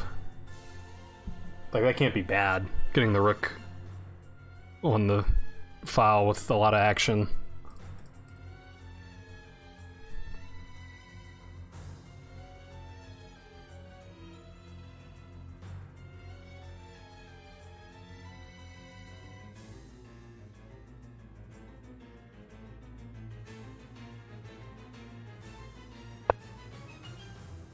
Yeah, this was my fear.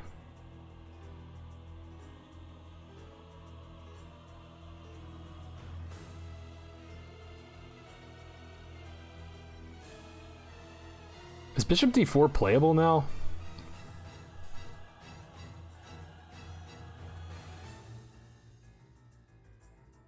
If he takes, the knight moves. I just don't see...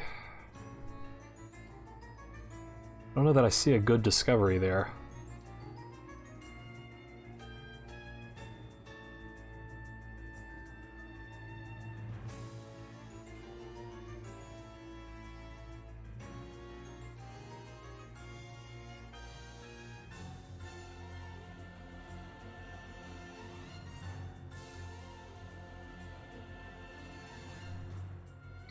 Yeah, I'm not seeing it.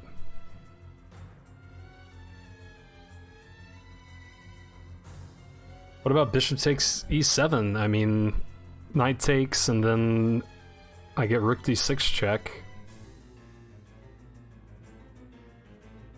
King f7's forced.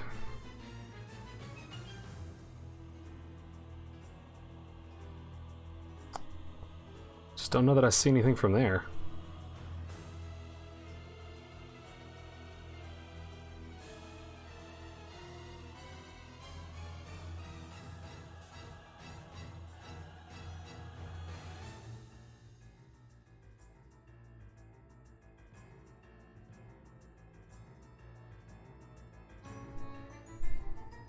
King f7, then rook d7, and I mean, I've got pressure, I just don't know how to convert it. I don't know if it leads anywhere. Bishop a3 feels so lame.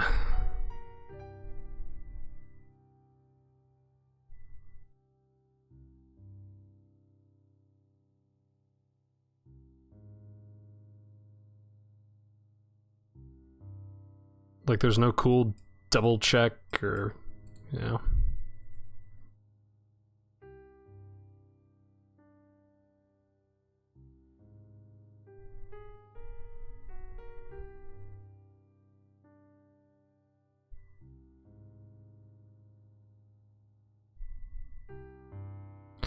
Alright, I guess I'll play in bishop a3.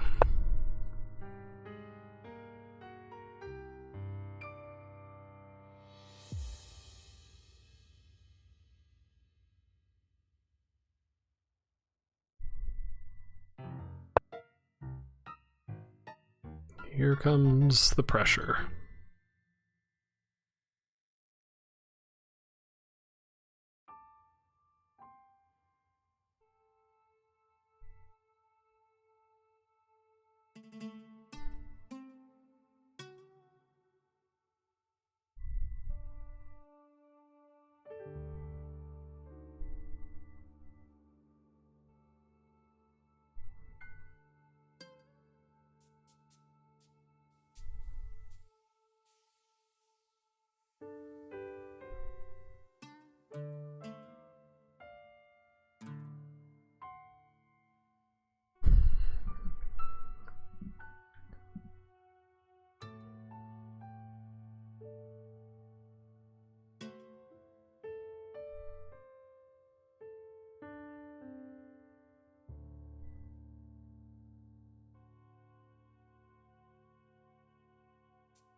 I really want to shut this bishop out of the game. I mean, it's so obnoxious.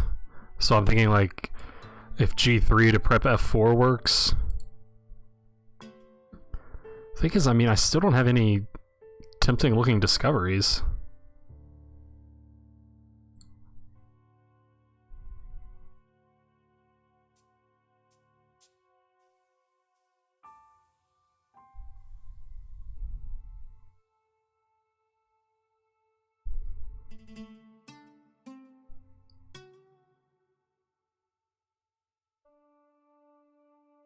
I mean, this pressure here is a lot to bear.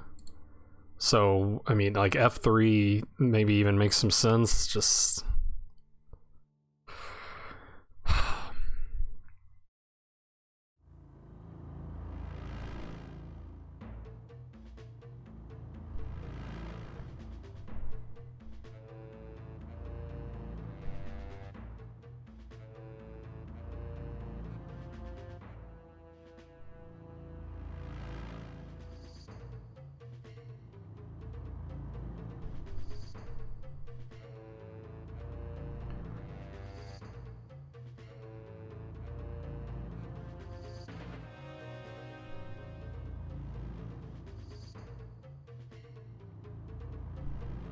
I don't know. I think I'm gonna go g3.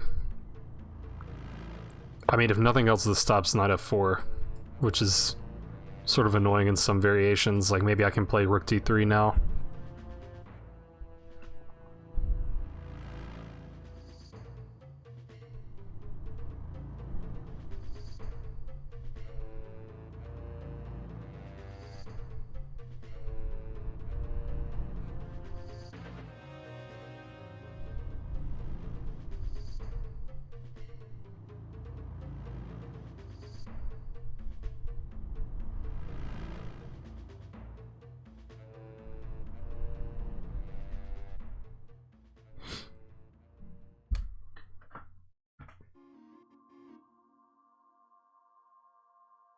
Feels like I misplayed something somewhere.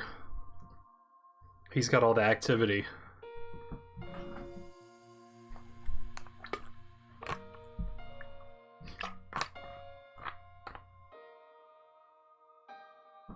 Bishop h6 was a nice move that I never saw. I don't know if I could have done anything about it.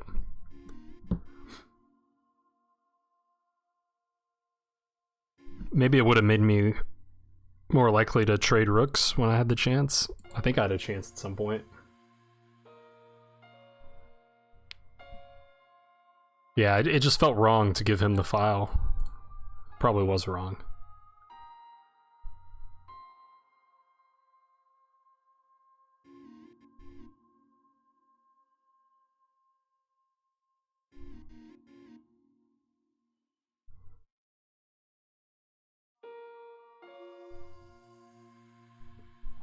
I mean, even if rook d3, I'm not sure where I'm going. I want to trade this guy off, but this knight does a pretty good job of stopping that. I mean, like, I don't know.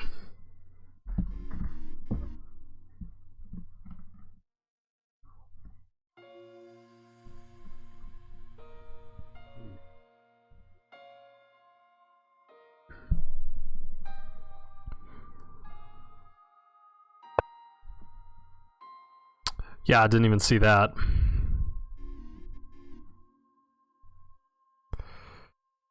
This darn bishop. I could play this.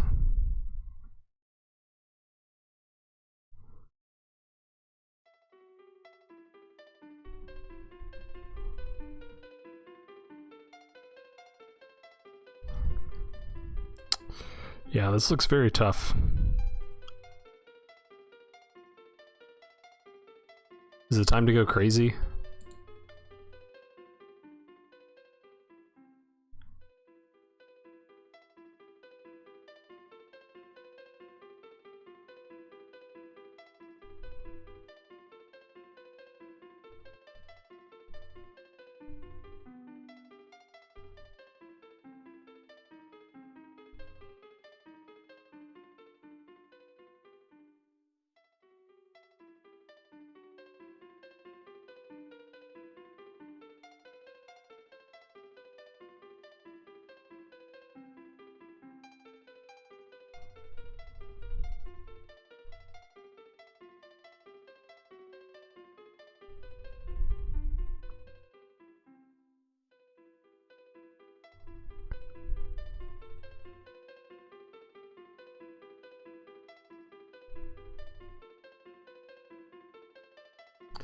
I mean, it could be something.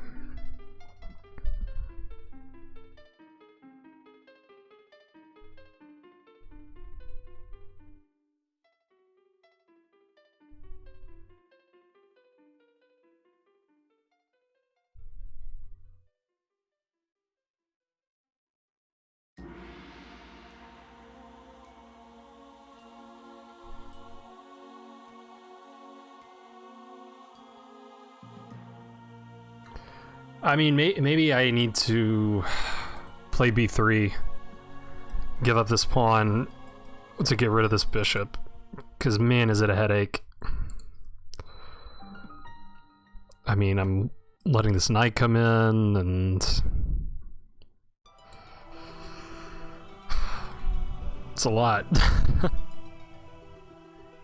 So this bishop's just so annoying, and I don't I can't find anything crushing after this.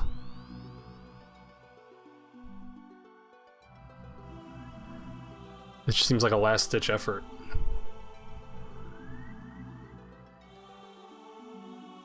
Maybe this should have been done a long time ago, if I was gonna do it.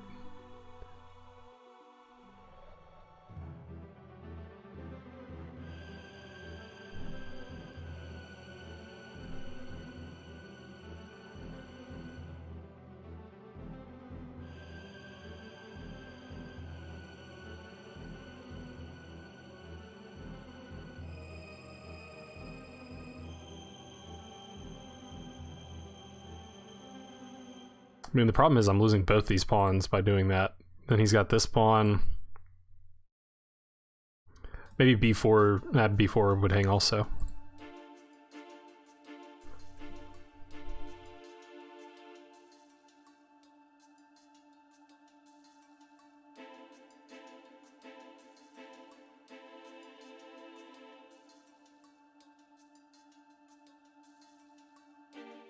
I don't know, it feels like I have to go for one of these two options. I don't see what else I can do other than just wait to get mated. Like, I'm worried about moves like this.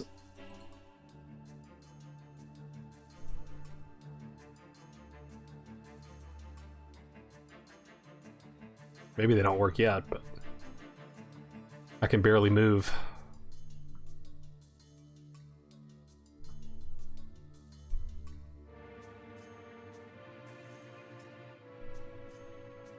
Yeah, I mean, if I'm going, I think I've got to go for this b3. I don't see how this could possibly work.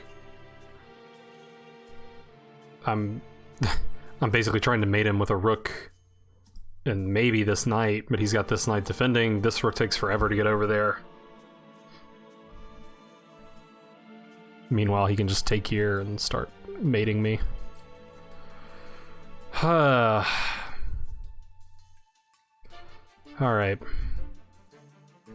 I guess this is the move.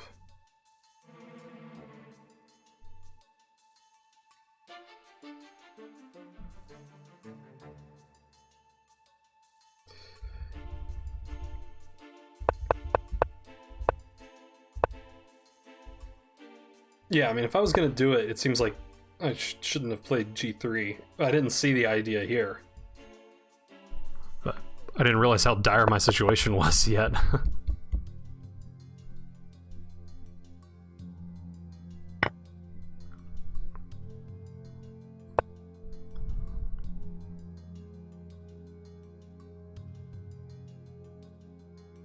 Maybe this isn't as easy to take as I first thought.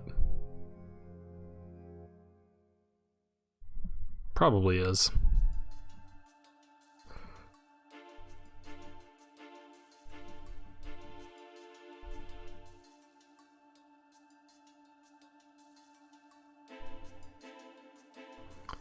I guess maybe there are some complications.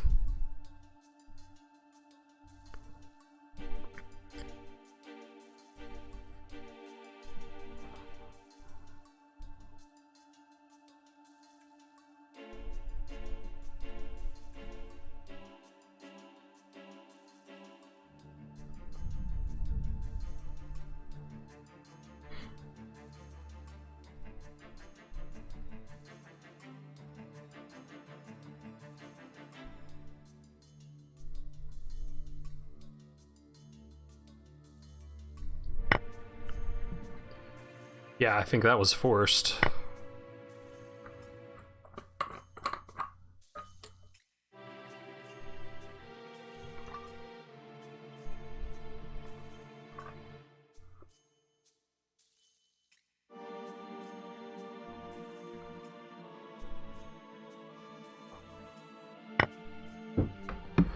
I wasn't sure if this was ever going to be any good. I mean, it seems like at least a way to activate my rooks. Can also check and win this pawn.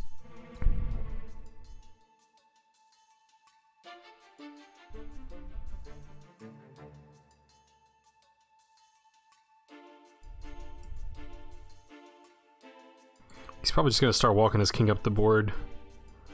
either way.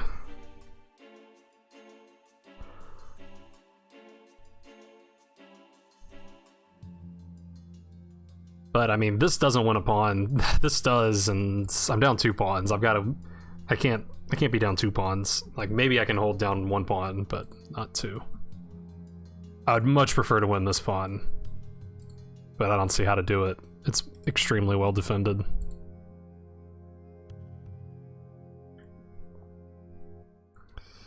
But do I want the pawn now, or do I want the active rooks? And hope that I can get a pawn or 2 later. Not like his rooks are passive.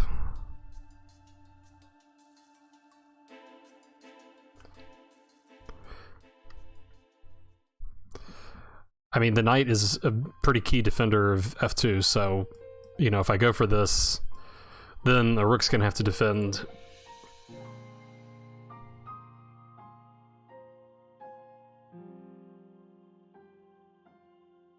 But, I mean, check here, what am I doing?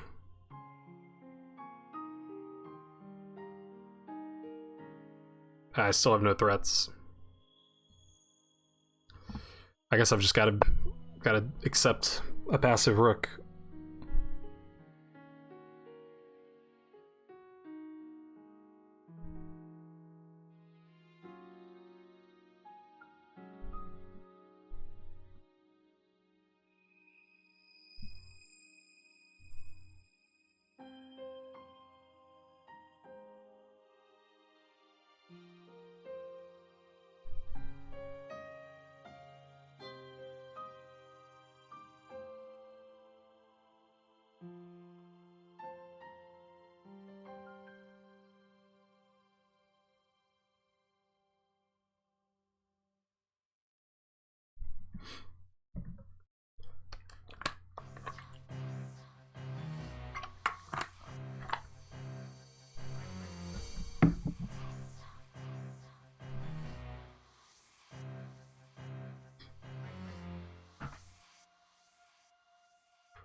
So what square is best for the king?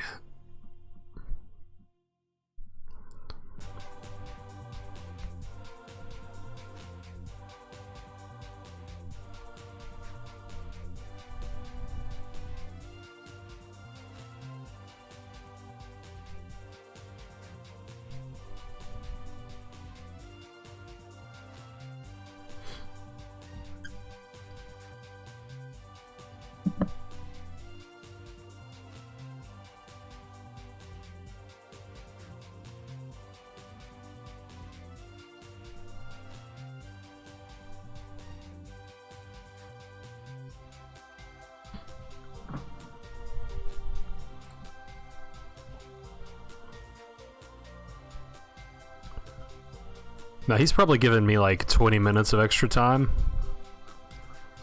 So maybe I should be nice and give him some extra time? I don't know.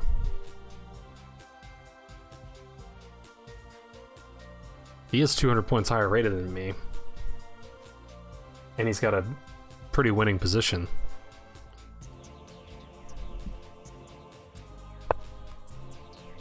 Okay. That's kind of what I figured. I am a little concerned about the knight getting trapped. But it seems like a risk that I have to take.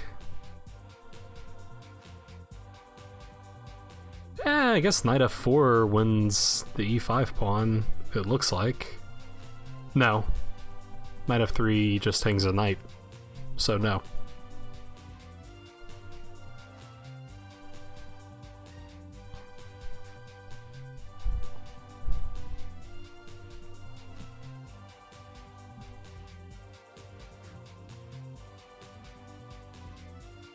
I mean, here is what I'm worried about. I guess I have h4.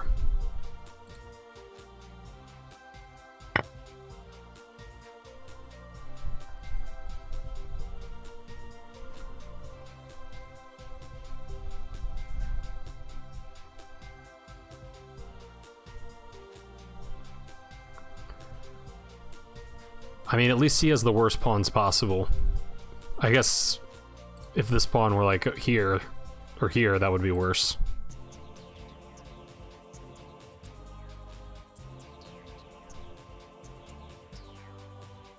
These are tough to queen. The king's really tough to queen, but these 3 pawns are tough.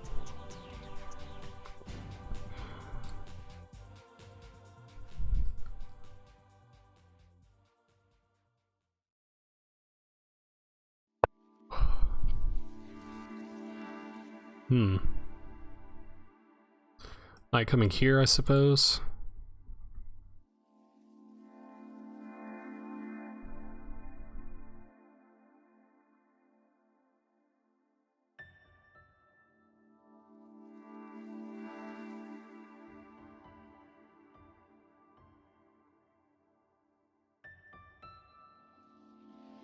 Should I play h4 to get this knight back into town? Well, once he plays this, the knight's not coming there. They could still, actually.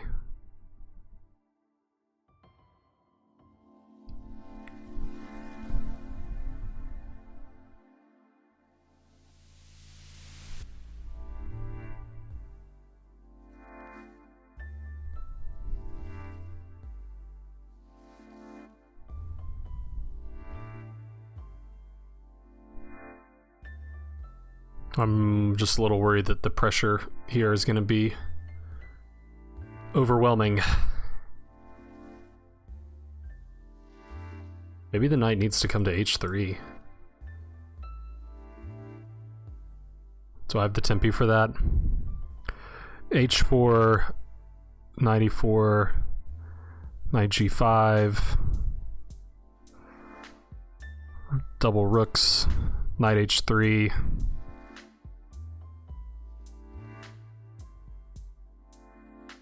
No, that's not quick enough.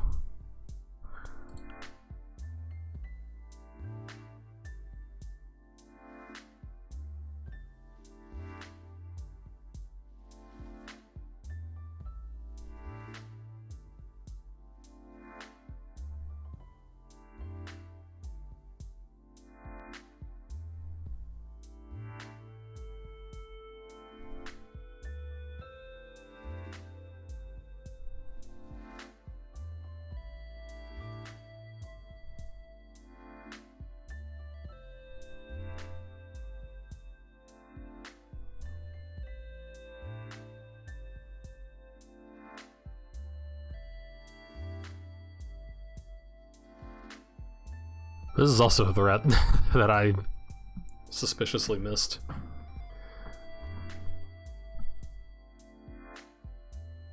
That's a difficult one. I guess maybe rook a1 then.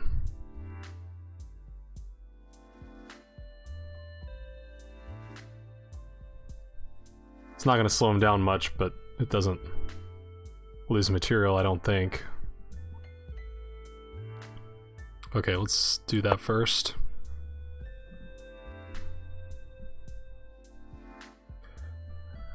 Yeah, that was the more pressing threat. Probably could have saved a lot of time if I'd seen that sooner.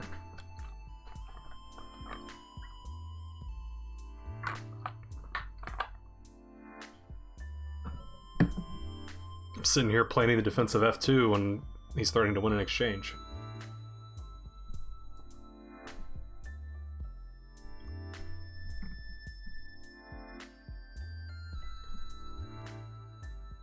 I don't know, it seems like maybe I'm not completely cooked yet. There's a long road. Tom, if you're listening, do you want more time? I've got no problem giving you more time.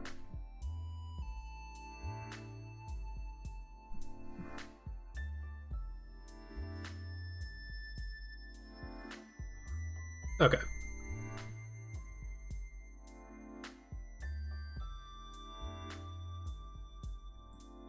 This game did get pretty interesting. It'd kind of be a shame to let it go. I like how we play a rapid game and then we just give a bunch of time, so the time control doesn't matter.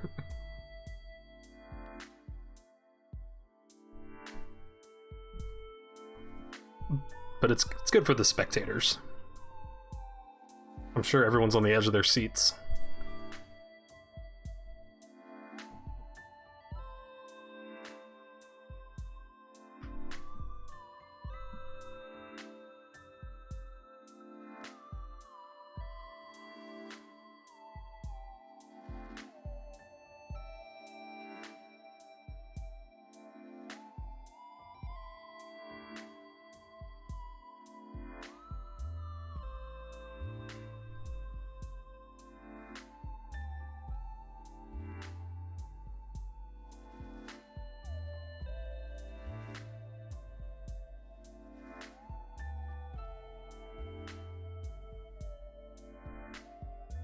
Also probably a good sign. Like, if he didn't need more time, then I'm just crushed.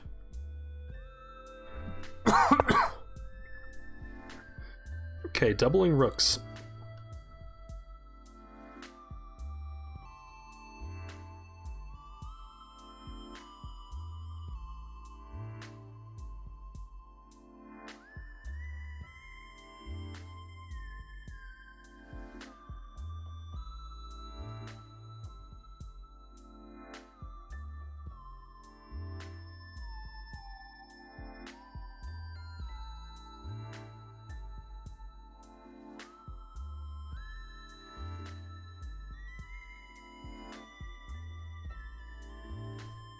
I mean, I guess I'm playing Rook F1, or I'm taking and playing Rook F1.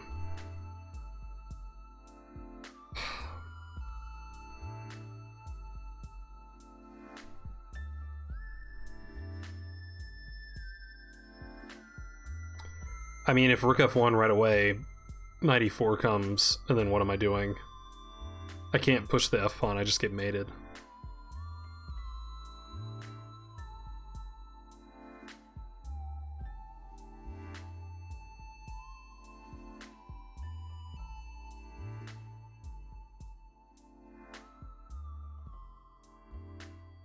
Well, okay, that's not true. Rook F1, knight e4, then rook takes. I mean, it seems like this transposes.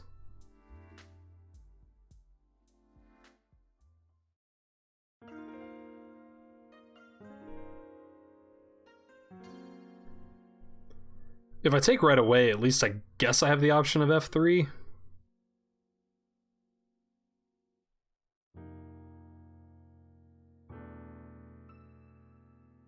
Yeah, I guess that's gotta be better, so I'm not getting mated.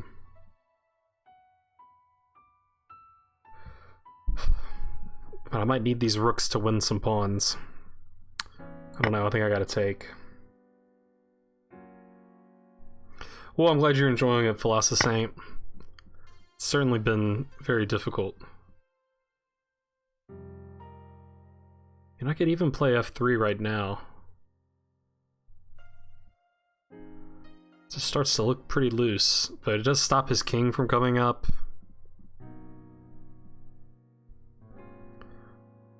I could also just, you know, say forget it, and if he wants to come win my F pawn, I go win his B pawn. And that trade might be better for me.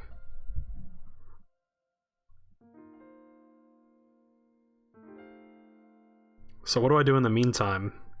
Need to get this knight back into the fray.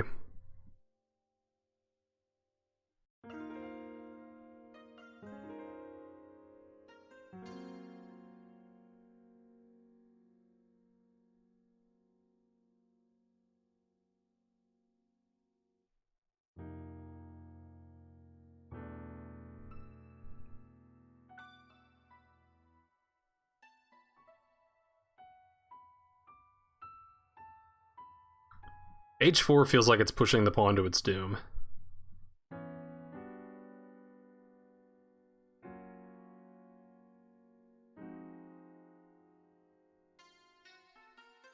Feels like he's just gonna win these pawns.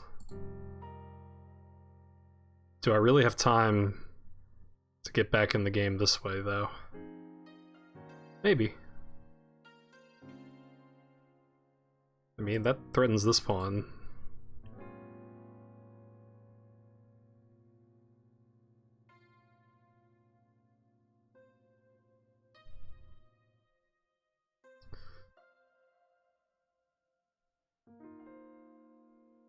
Okay.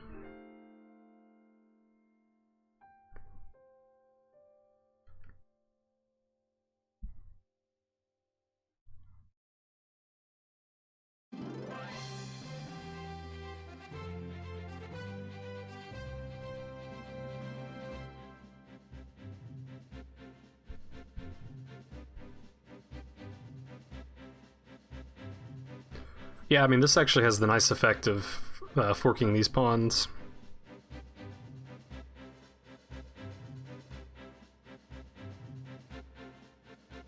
So maybe black needs to do something about that.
Here comes the pawn.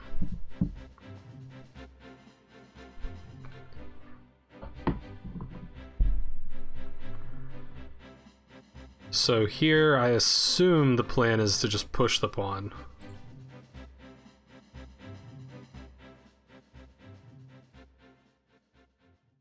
Maybe it can just be defended somehow or another.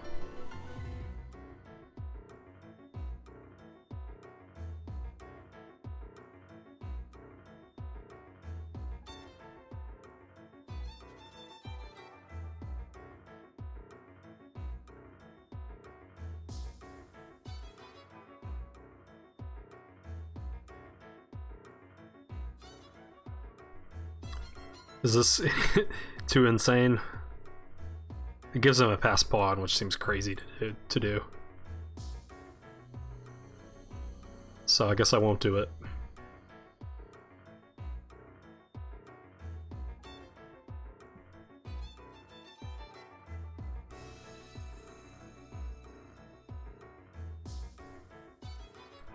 Now if I move the rook, the knight doesn't have its preferred square, which is kind of nice.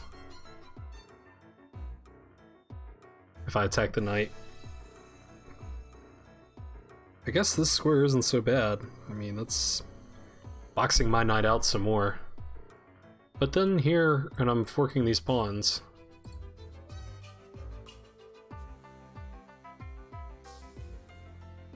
Ah, but no, this check. Yeah, this rook can't move.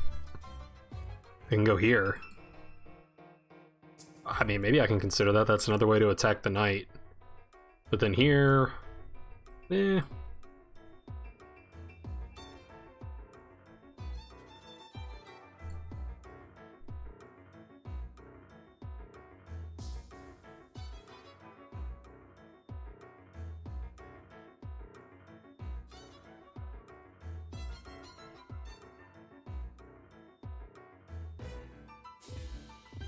Could be okay.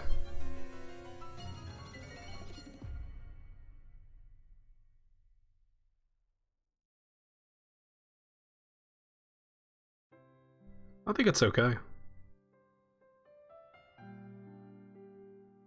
Yeah, I mean, from here it's defending this pawn. But I've got this.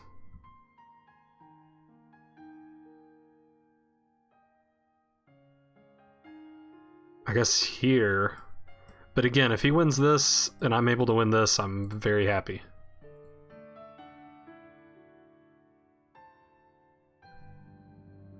I don't think the check concerns me. I'd like my king to be on g2 anyway.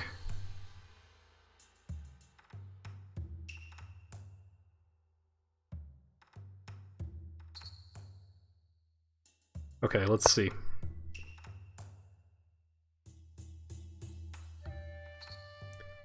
I mean, the good news is I don't see how black is ever gonna get past these points with my pieces like this.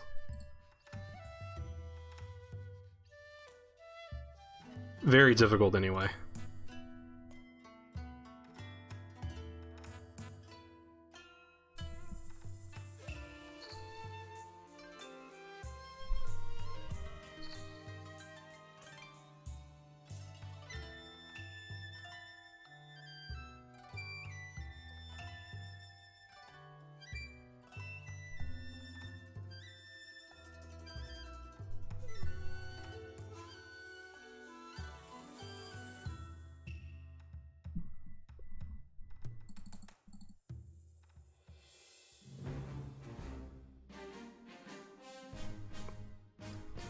Hey Hans, how's it going?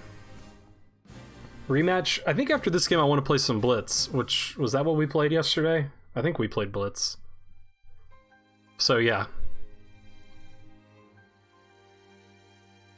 Yeah, weren't you like spanking me at Blitz yesterday? I think pretty much everyone I played spanked me yesterday. I won that one bullet game though. I remember that.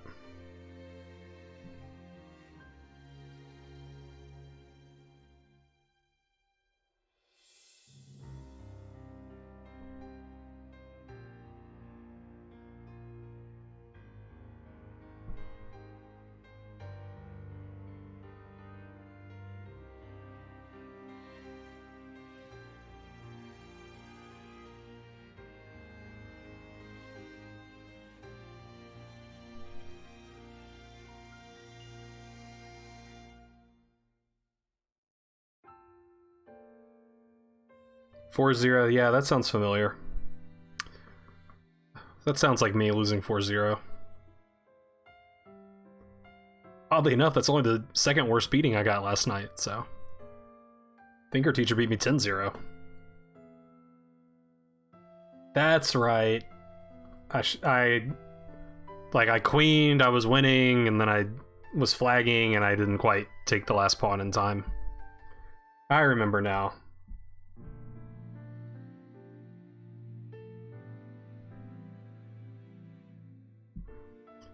I'm gonna blame lag for that one. You know, there's... I don't know. Leechess and Twitch, and... my elbow kind of hurt.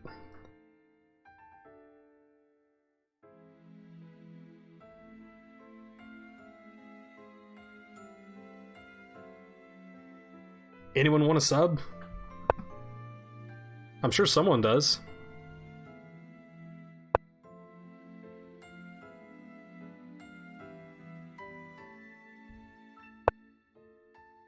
Luna would be a good person to get a sub.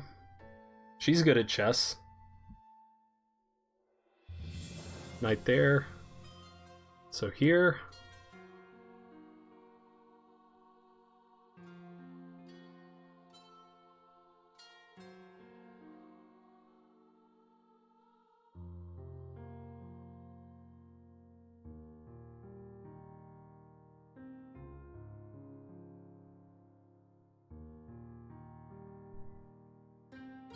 I think so.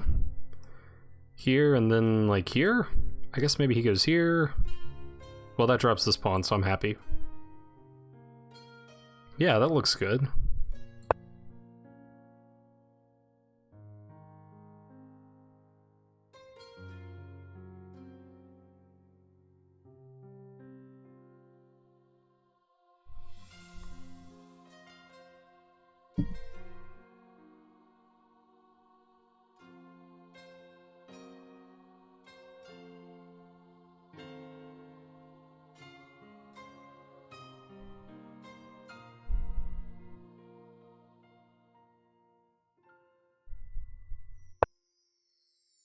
Really, that pawn? That was the pawn that scared me the least.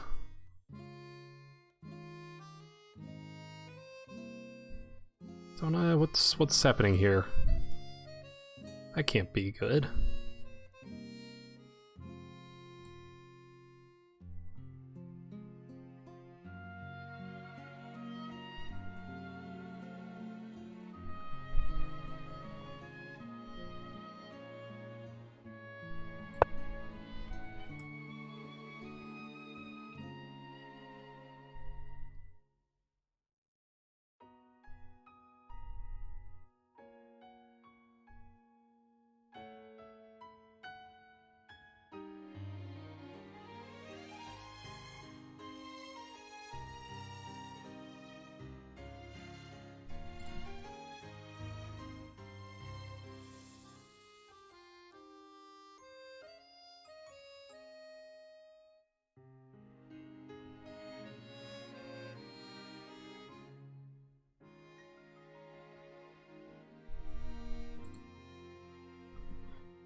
What am I don't get g5. I mean, I thought maybe I could target that pawn, like if I got my rook to the 6th rank, but...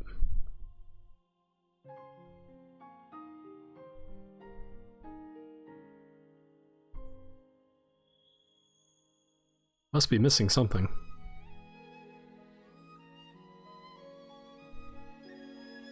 Maybe his plan is to mate me. Maybe he's gonna push g4 and try for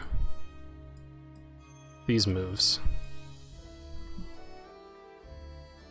Can't I just play h3 though?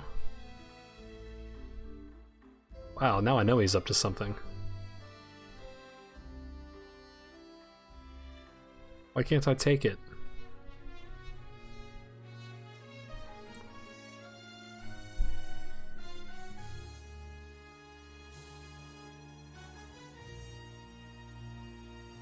Take, check.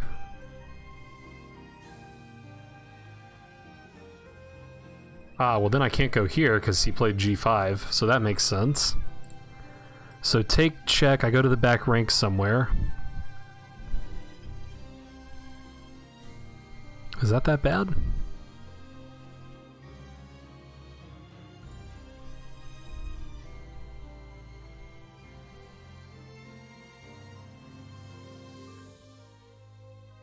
I mean, I don't see how I can do anything but take it. I mean, this would be very difficult to stop.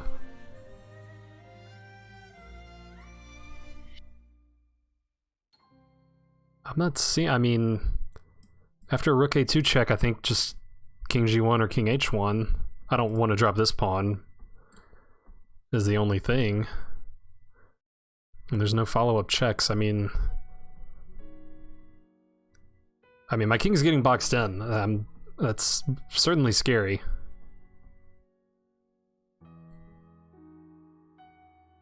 But I don't see an alternative. I mean, I guess rook b2, but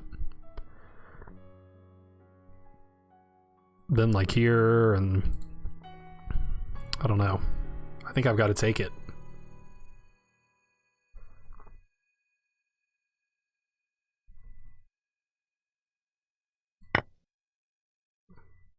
Take it, says this Potzer. Yeah, I don't know. I mean,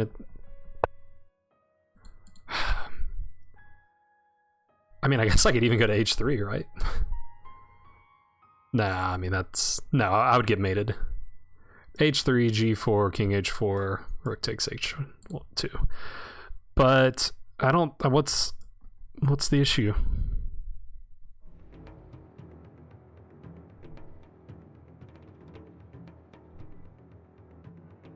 I guess I'm concerned about his king walking in and mating me. So h1's probably not where I want to be. Probably g1. I mean, maybe king f1. King f1, he can do this number. So, I mean, maybe g2 is the safest. It's hard to play king g3.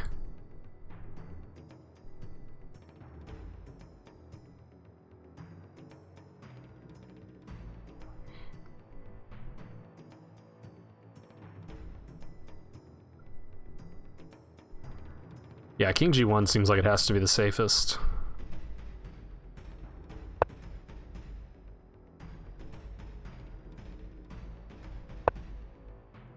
King there. Oh, I mean, I guess king here still is gonna be a mate threat.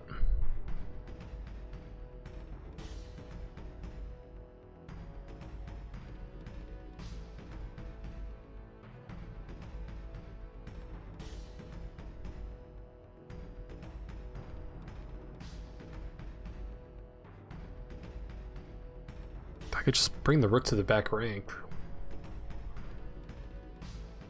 Then it seems like all bets are off. Give me back the pawn, but I don't care about that. I care about not getting mated.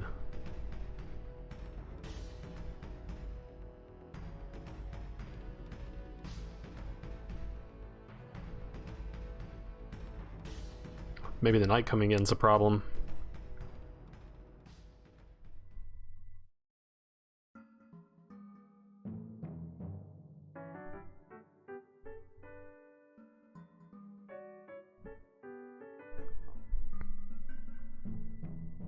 Yeah, I mean, I guess king f1 doesn't really work. He probably would just take with check, and then things start looking kind of dicey.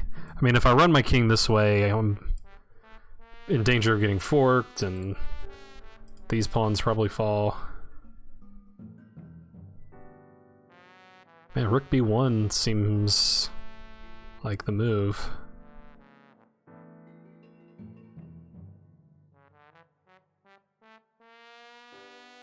Still not simple, but for anybody, I don't think. Could be missing something.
I mean, I still have the problem of this knight getting back into the game. So, I mean, this at least gets a tempo on the rook. I like having the pressure on the pawn, though.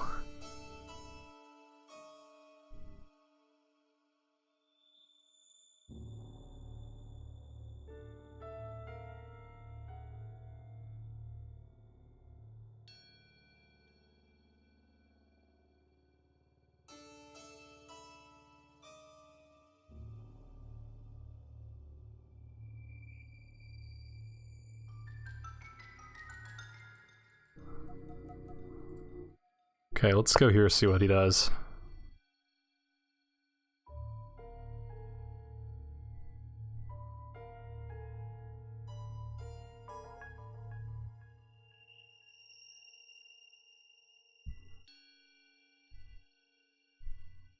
Knight b6.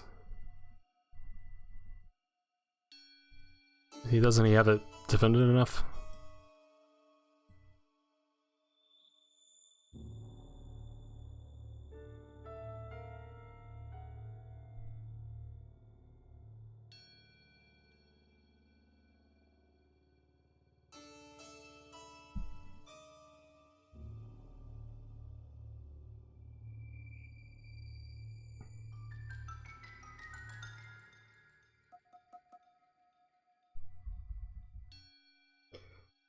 Yeah, I mean, knight b6...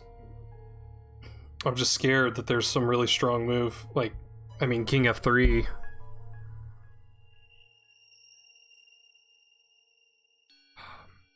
Maybe I had time.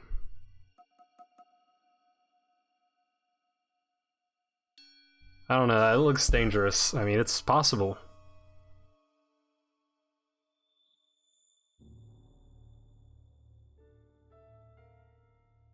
I mean, I was hoping rook b1 and then I'll play knight takes b6. I still don't know if that works because I don't know if my rook can leave the back rank.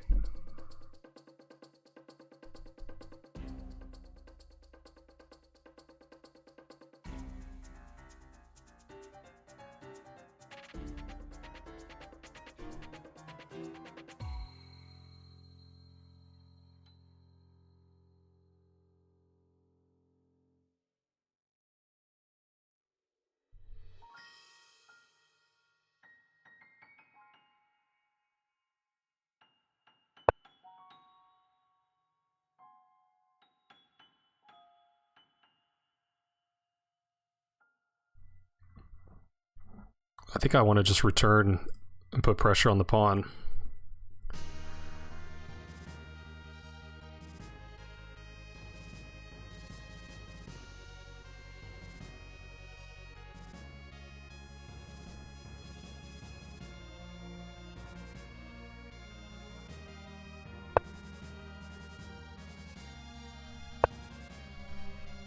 Oh.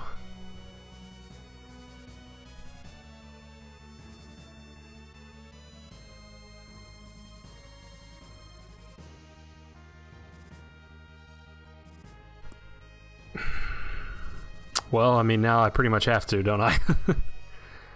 I do not see another square.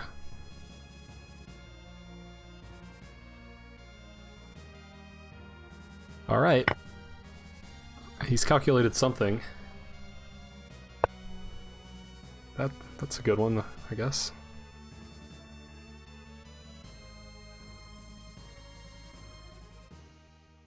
Ooh. Oh, no. Man, if my king were on g2. Ah, man, this almost worked. When my king... But rook takes rook is check. Ah.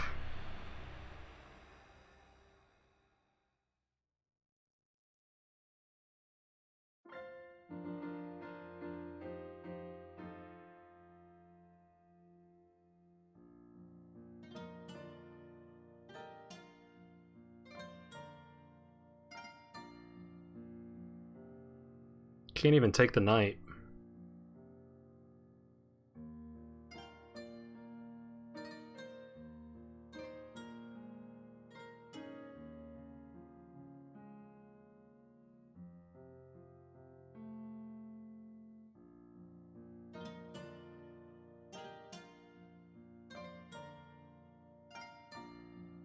Yeah, very good calculation.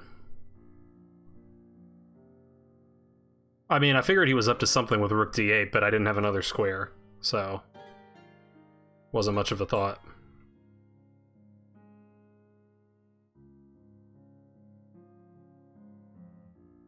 I guess rook takes would have just lost an exchange, but nah, I'd still lose a piece. He would just take my knight.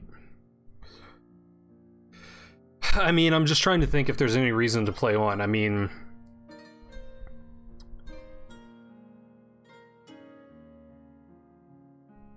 I've got three pawns. If he gets down to just a knight, it could be tricky, but I don't think he'd have too much trouble.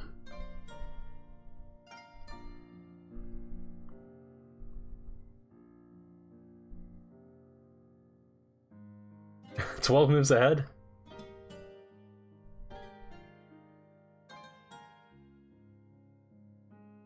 Let's see if I believe that.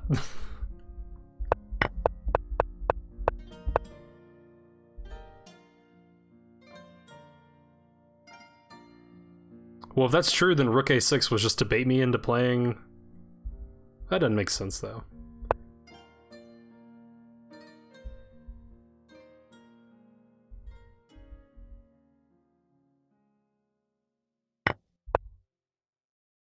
I guess... Yeah, I mean, I guess it makes sense. But if I didn't play knight b8, maybe I'm okay.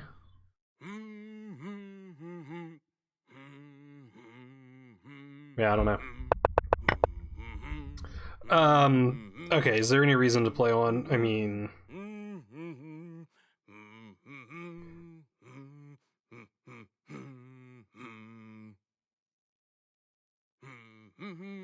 Oh, wait a minute. Ah, it's still check. I keep forgetting it's check. I found another knight fork that doesn't work.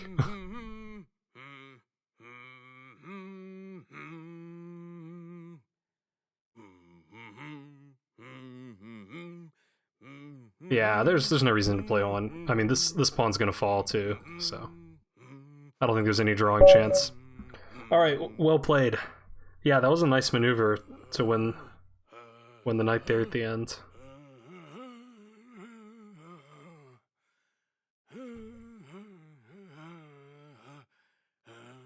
I'm interested to know where things went wrong for me in that late middle game.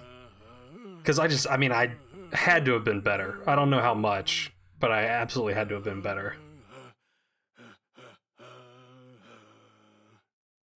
Yeah, I really enjoyed the game. Thank you for the game.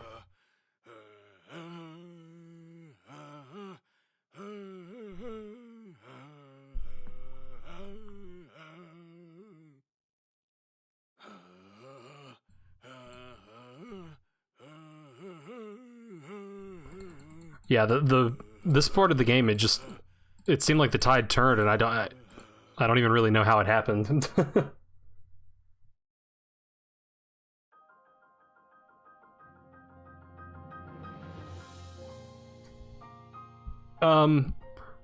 Well, yeah, I thought I was better because, yeah, I mean, mostly because of these pawns. The computer does not agree.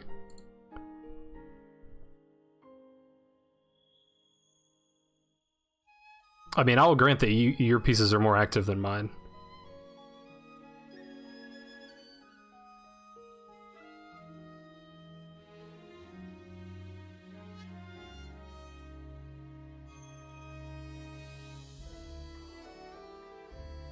Yeah. Yeah, I mean, maybe I put too much stock in these being weak. I mean, I don't know that it affected, like, the moves that I played. But, yeah, I did. I am surprised that, that black is better here.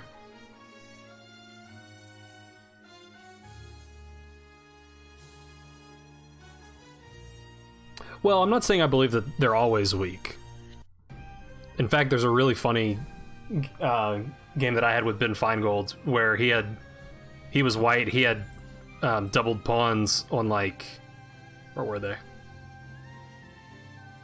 Oh, they were on f6 and f5. He had pawns on f6 and f5, and he was able to play like a rook h3 mate because all these squares were taken away from my king. So they're not always bad. But I did think in this position they were bad.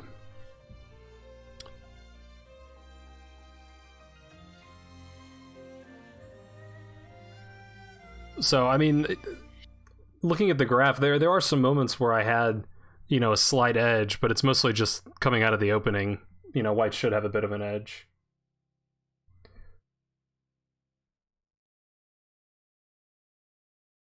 Yeah, well, I mean, I guess the nice thing about them was, you know, this one was extremely well defended. So it was difficult to ever try to win this pawn. And this one's basically inaccessible, because how do I get my pieces to it?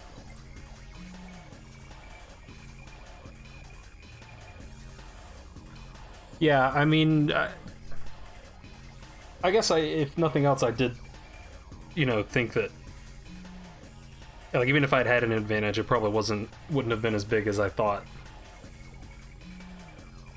So interestingly, it looks like a tactic was missed here. Oh. Yeah. That is annoying, isn't it? How long had that been there? I guess these moves were forced, but...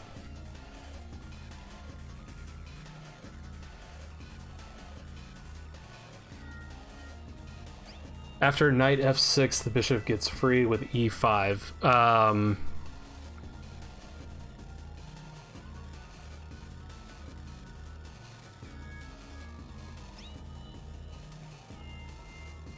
You're saying for black? I'm not sure at what point you're referring to.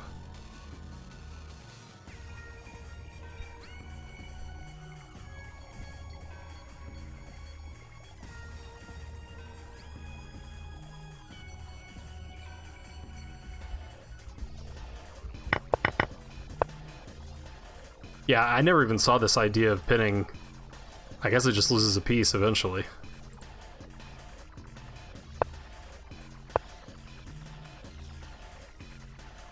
Oof.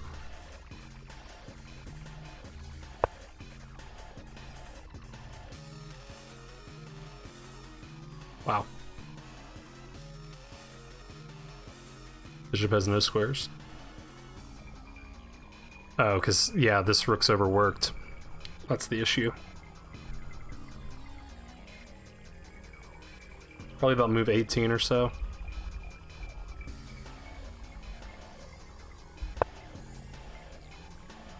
Okay, where did he play knight f6?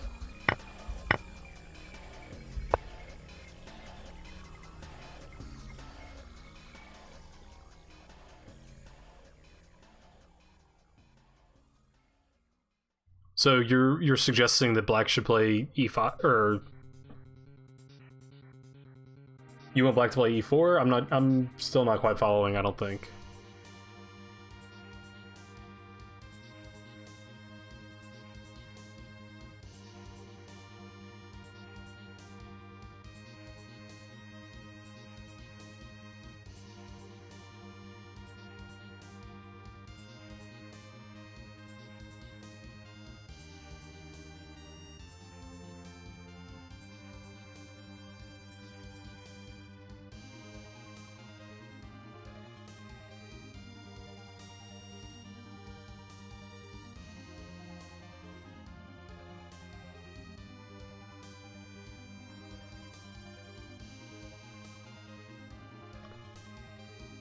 E5 here.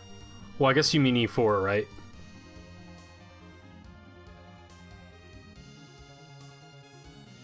I don't know if I agree that that's a good plan.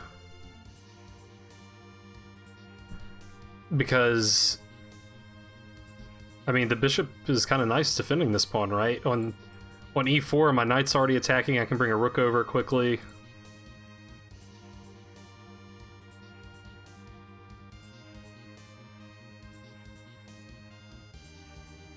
But yeah, I'm not sure. Yeah, Hans, I haven't forgotten you. Let's see.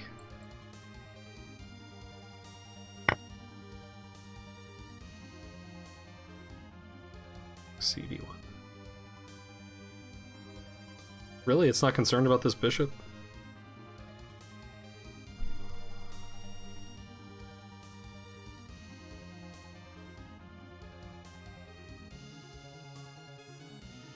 Yeah, I'm just interested to see if the computer ever likes e5. Okay, I'm not sure I... Oh yeah, that's the problem. Wait, why don't I lose my bishop if I do this?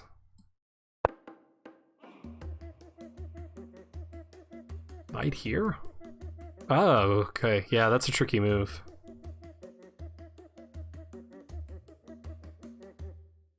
Okay, interesting. Well, I certainly wouldn't have seen that. Yeah, I don't know. I mean, maybe the computer never likes e4 because there was always just something better for black to do.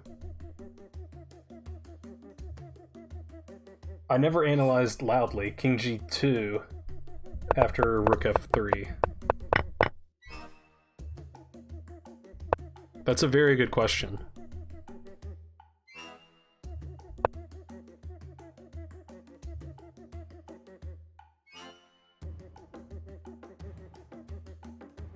I don't have an answer for you. I don't think I ever considered king g2. That does sort of seem like a nice move, doesn't it? What in the world is the music right now? This is a song from Breath of the Wild. It's a good point. I don't know why I didn't see king g2.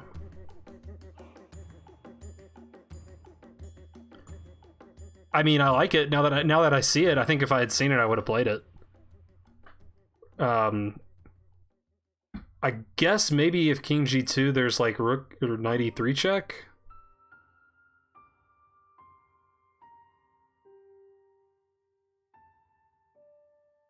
That's not what the computer plays, but computer sacks the exchange here. But you say double pawns aren't weak, so.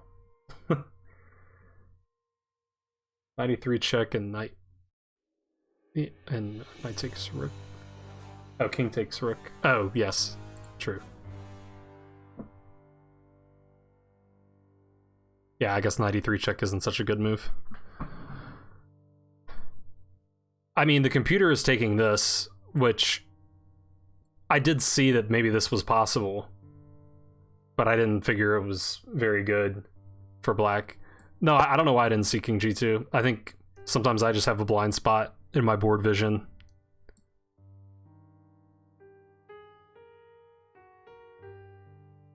You were gonna take this? That's a little surprising to me because this bishop was such a headache. But, I mean, I guess, on the other hand, if you take out this bishop, your bishop is going to be around forever, and it was a huge headache. So, yeah, I mean, it's a good idea. So b3 stops your idea sort of accidentally. Like, I wasn't thinking about shielding this bishop. I wanted to trade these guys. But actually, this is a bad move. It says I should defend my pawn. Or play king g2. Yeah, I just didn't see how to get out of this bind. And, like, maybe the computer can defend this, but I don't think I can defend this. So.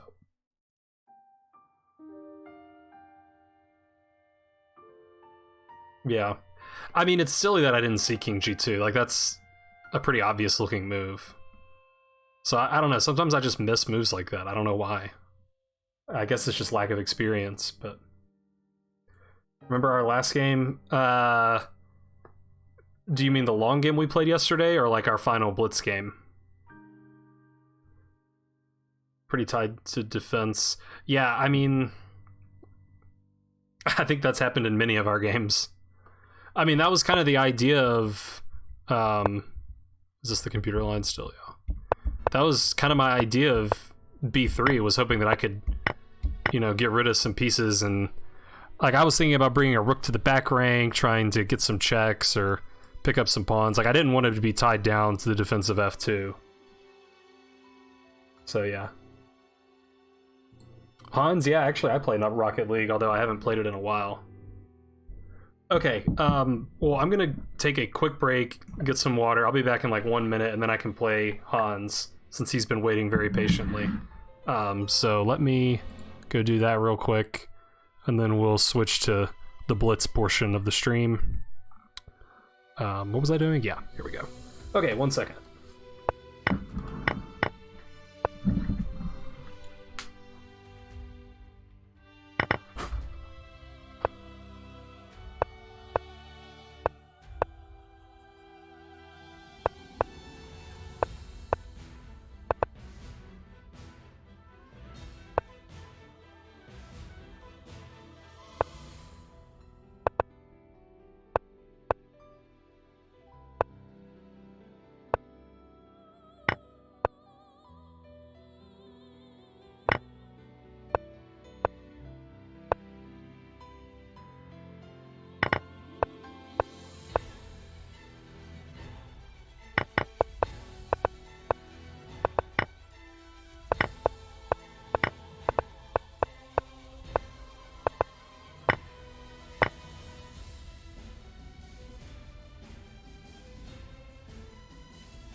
Okay.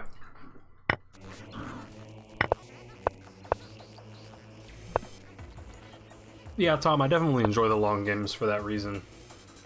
I probably should do more post-game analysis, like, on my own time.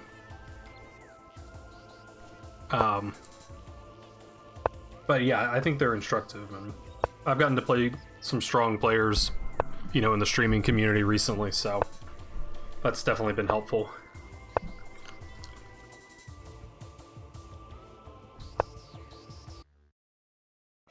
Okay. Let's speed things up. See if I can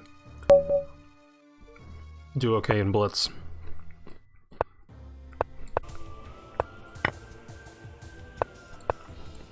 Well,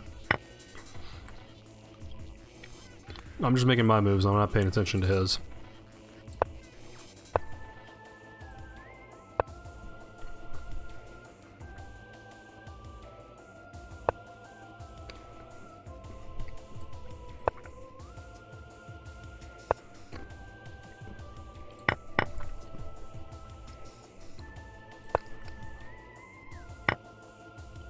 What am I doing? Hanging a knight? Nah, I've got to learn my lesson. No takebacks.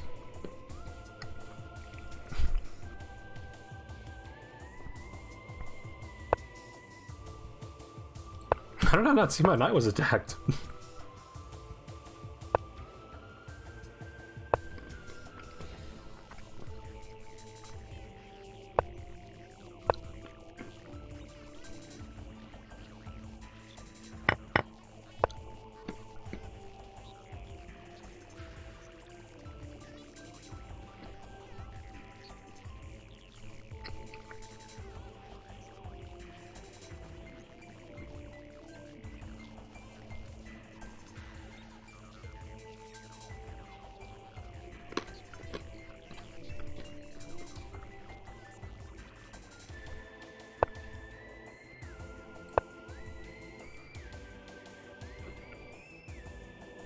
This? No.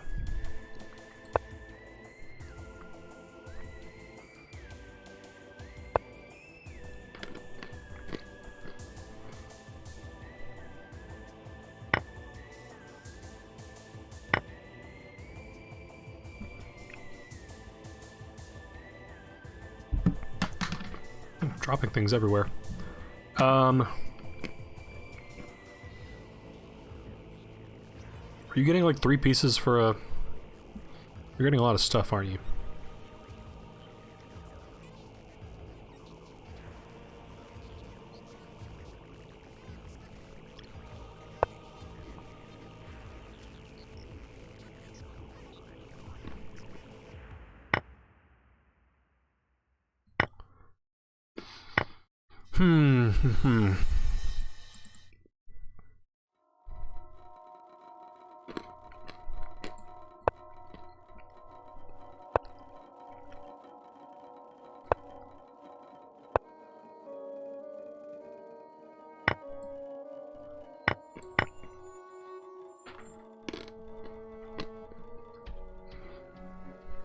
Well, this position looks good. I'm sure I can mess it up somehow, though. Like with the clock. I can take this, can I?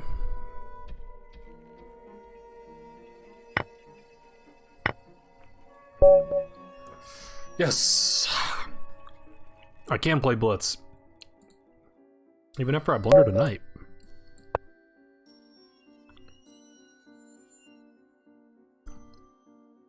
I did get very lucky. I don't know this move. Guess I'll take it.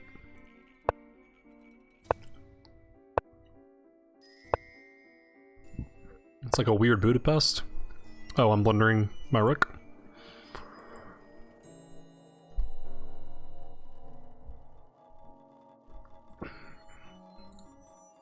I guess not. Oh, my bishop. I've fallen for this before. I swear I've played this exact thing before. I've played all of these moves before.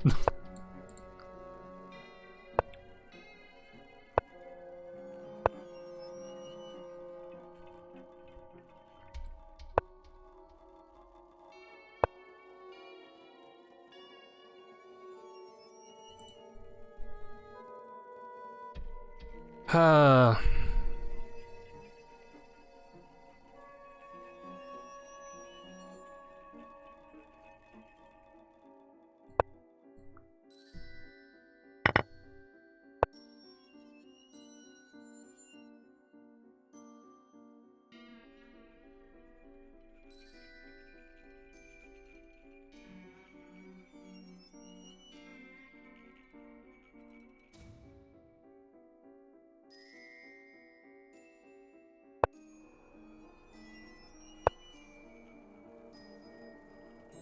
not real sure if what I'm doing makes any sense.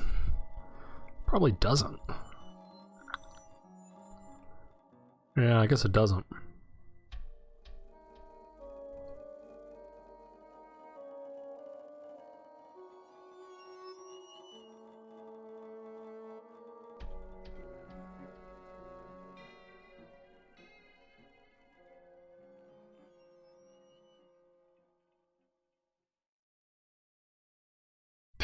Can I go crazy?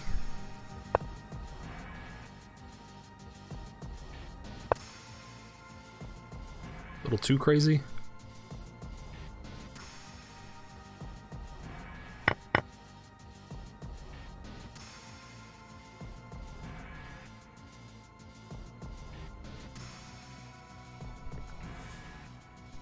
No time?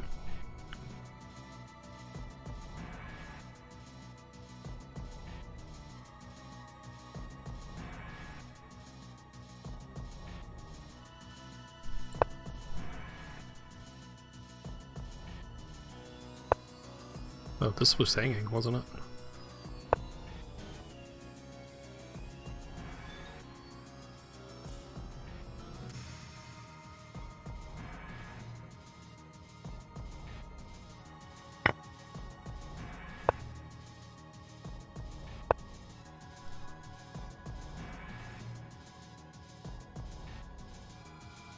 Eh, he's gonna trade queens.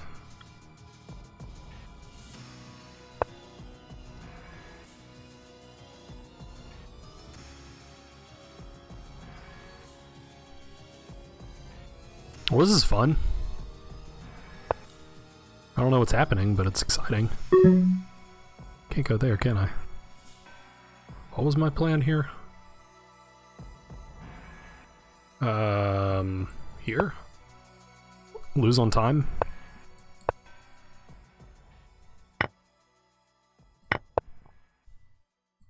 I guess lose on time sounds good.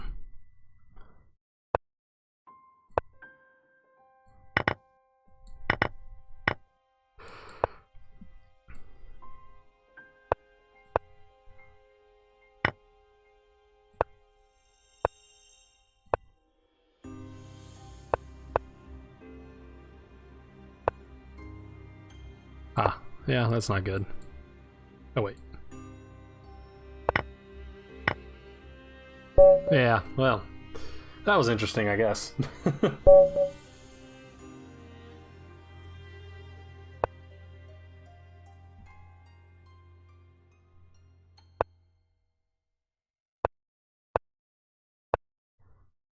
More weird stuff.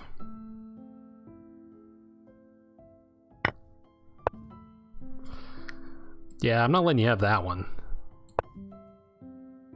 No rooks. No open rooks. Yeah. Might let you have this one, though.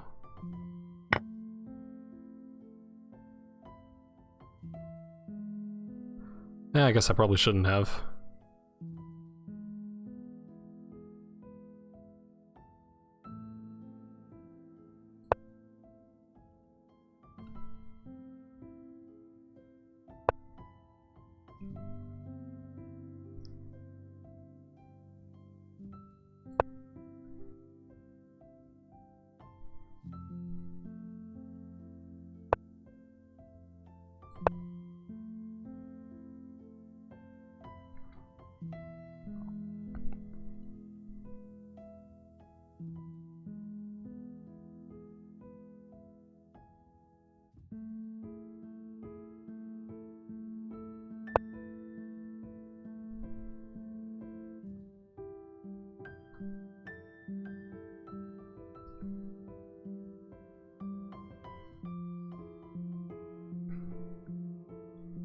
I have my doubts.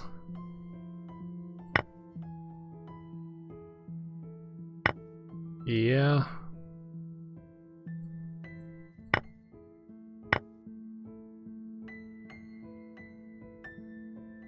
Yeah, that is gonna hurt, isn't it?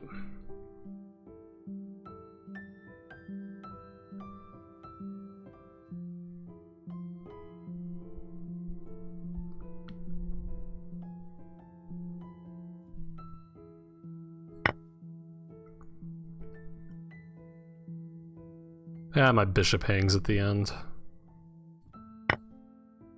Yep. Can't take the knight. I guess this that takes. Yeah, I'm just lost. All right. Am I playing a match? I mean, not really. If anyone else wants to play, I'm happy to play them too. More of this stuff. Okay, I'm gonna take it, but not fall for the trap this time. That's the plan. How do I do that? Defend this way? Maybe Queen D5? Pretend like it's a Budapest?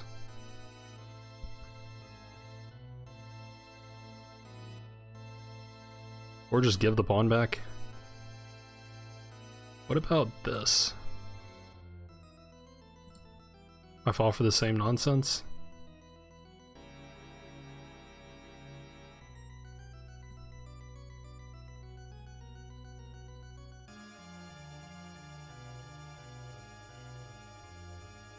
Queen D5, what's the problem? Bishop F4 is fine? I don't believe you.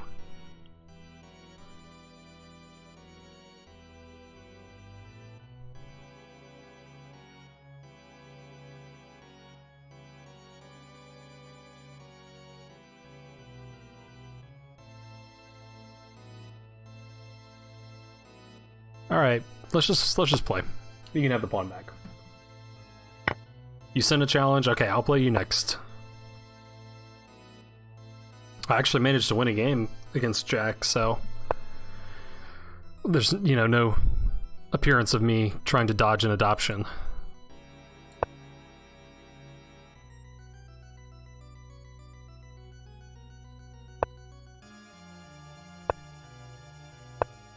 Probably shouldn't have burned all my time figuring out that one move. Arguably.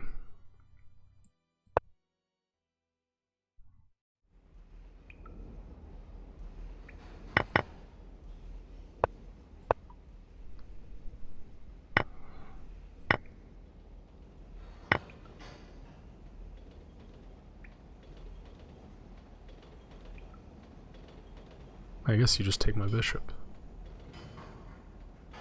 I don't know, this looks complicated.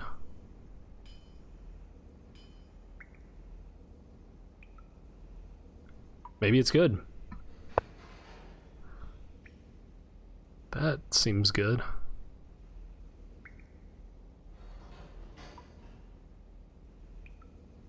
Well, sometimes you lose an exchange trying crazy stuff.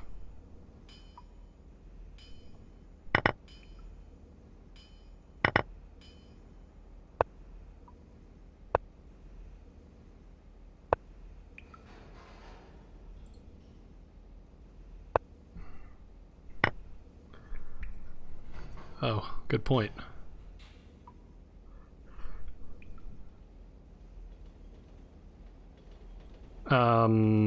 I guess here.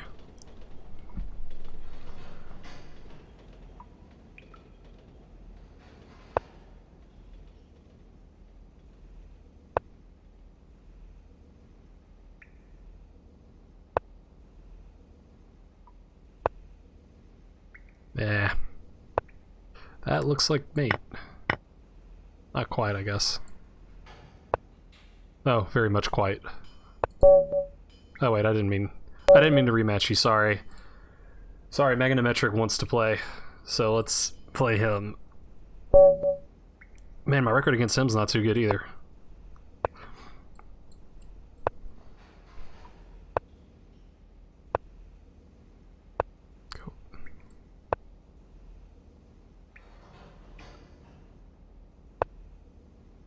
don't know that move. Let's try this.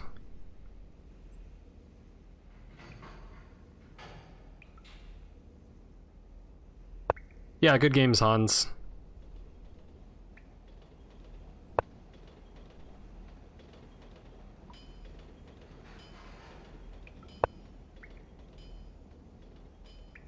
The bishop's not too happy.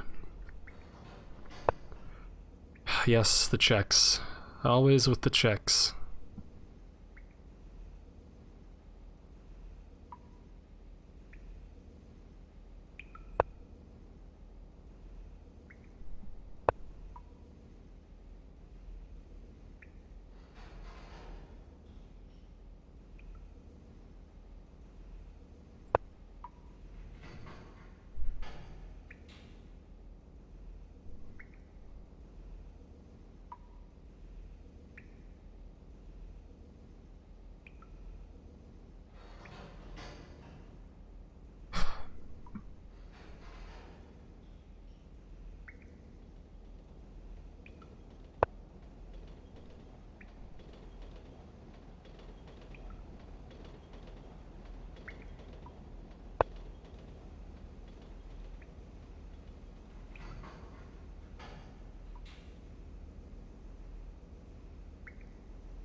I think he just trades everything and has a good game against my uncastled king.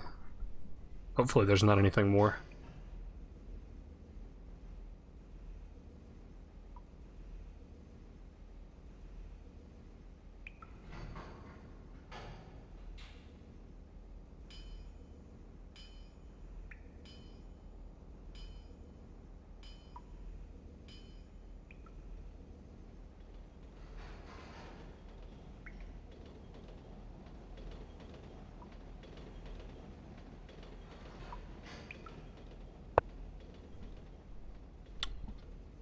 Well, that is annoying, isn't it? I guess I better take this guy.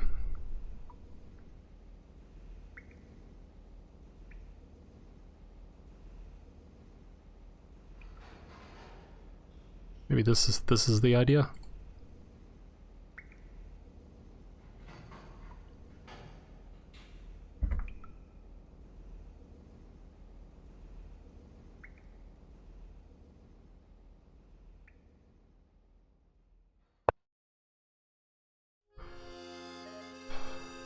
Take here. Probably no good.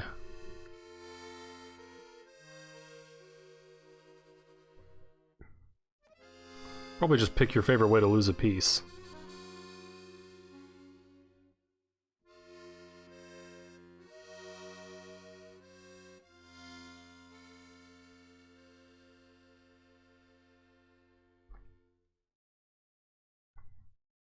Maybe this is interesting.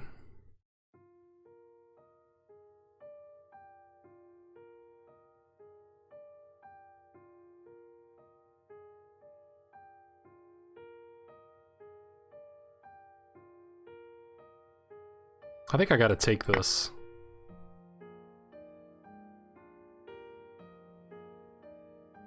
I don't need to lose two pieces.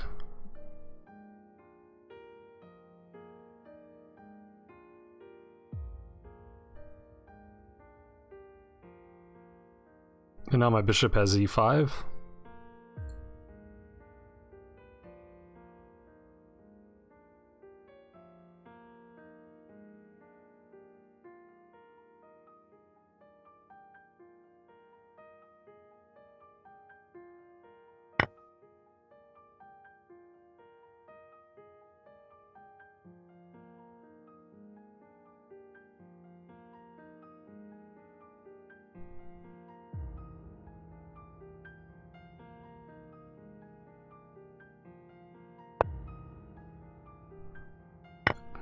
Him having 6 seconds helps too. I think I can just take this.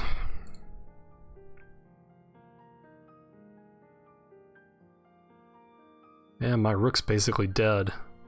Yeah, he's got 6 seconds. Okay.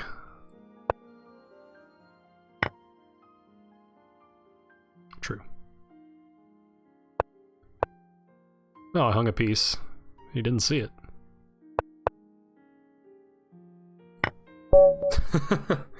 Alright. Possibly he spent too much time thinking. Alright, 1-0 against him today. And he's playing H4. I don't know what to do.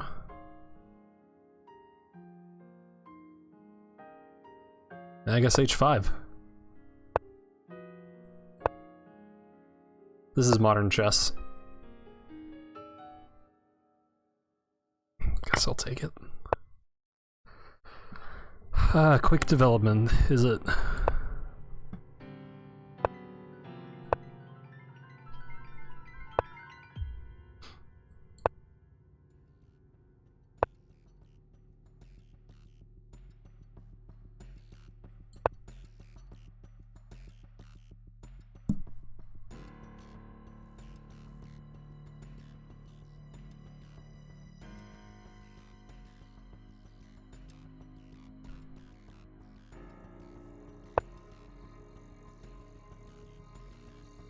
Do I know which variation you missed? You mean in our game when you could have played bishop h6, pitting my knight to my rook? Because yeah, I looked at that for a moment. Okay, he's stopping me from castling.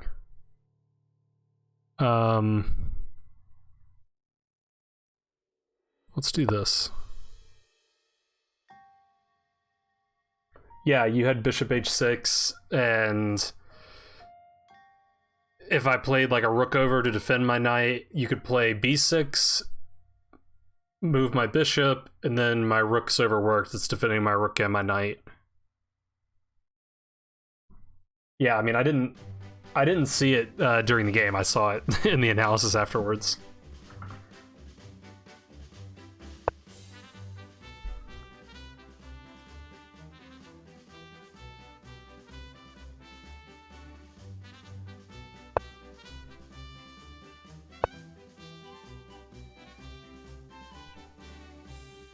Oh, that's kind of annoying.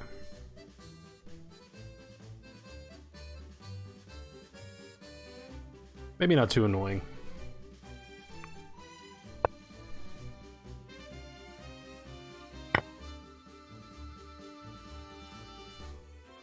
Fairly annoying.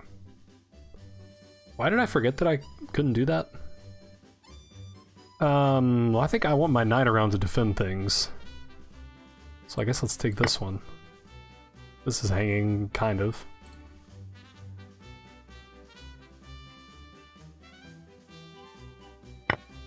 Yeah, it's a tough one to see, for sure.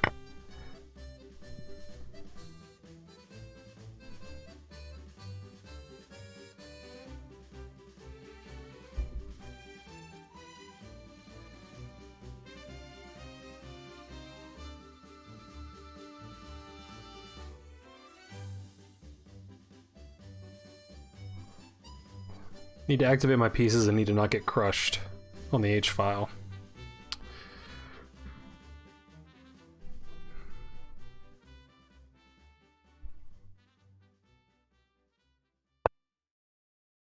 Okay.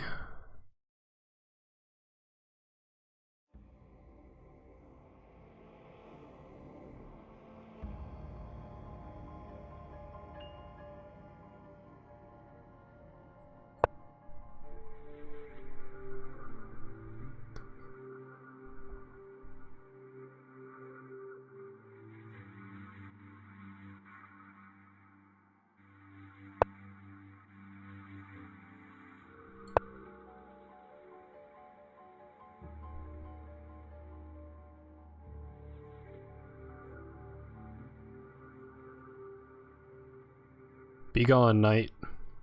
Wait a minute. Yeah, that's not good. Here, maybe?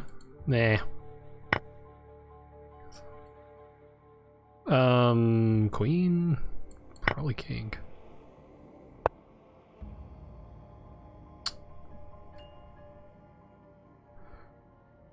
I wish one of my pieces was active.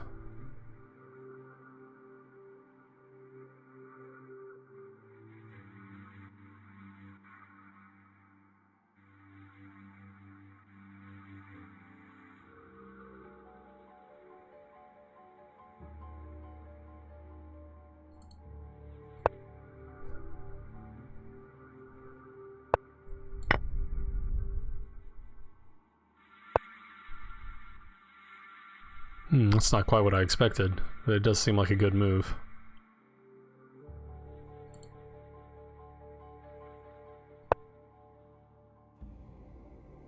Oh, yeah, I didn't see that. Do I resign? Probably, but I guess I'll play this first. Yeah, okay. Stupid. Alright. Well, the first game was better in my opinion, but maybe I'm slightly biased. Oops, that's not what I meant to play.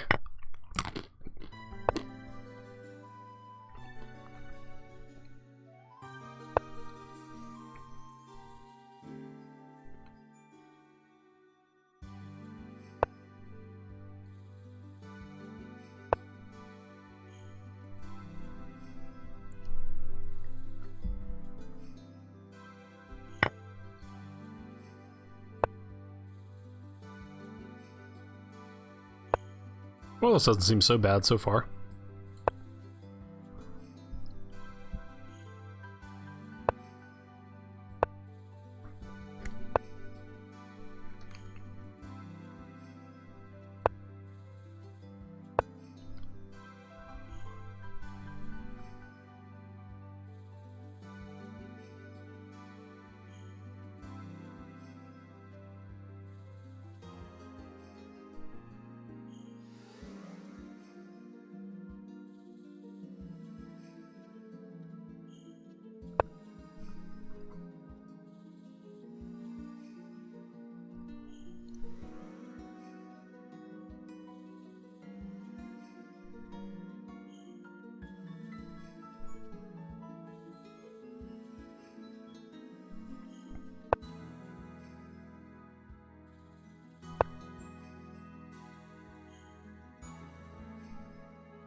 Well, I can't allow that, can I?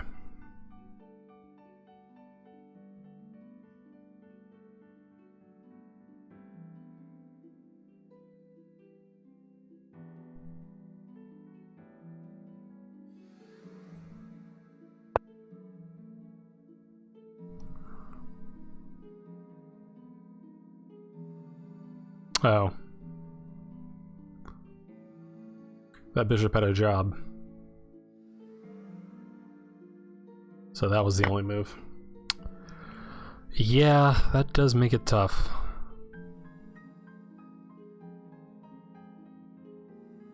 I guess I'm okay, actually.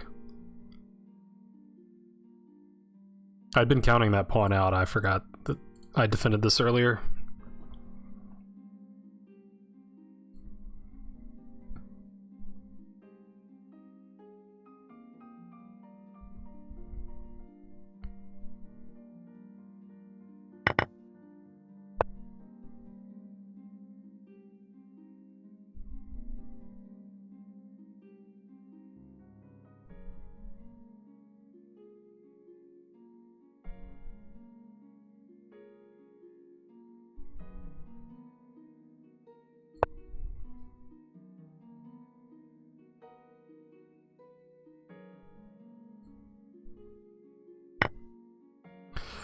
Yeah, I wondered about that.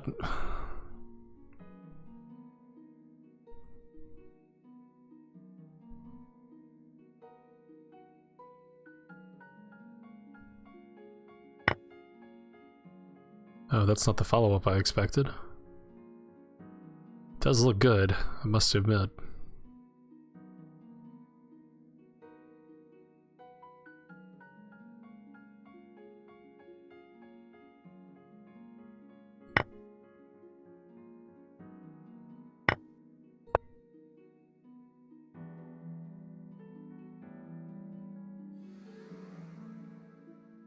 I guess this is the best one.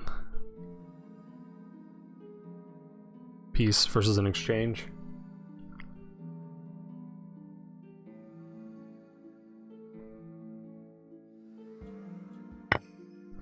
Really? Okay.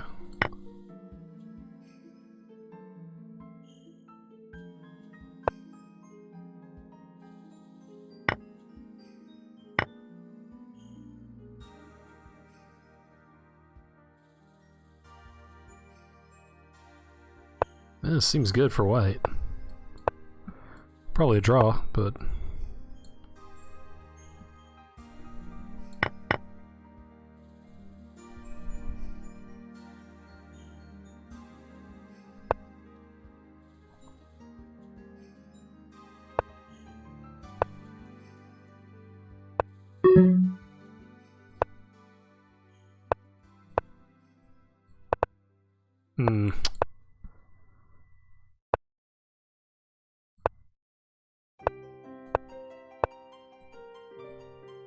That's not good. That is super not good.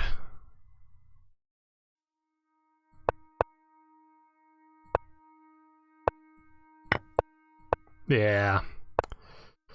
That's pretty not good. Not much time, but enough. It's just a railroad mate. Okay. Yeah, that works too. Alright. If there's any other taker, anyone else who wants to play, I'm happy to play. Otherwise, I'll play. Wow, it's giving me my own chat rules. Otherwise, I'll play a few more with Magnetic and then probably call it an evening.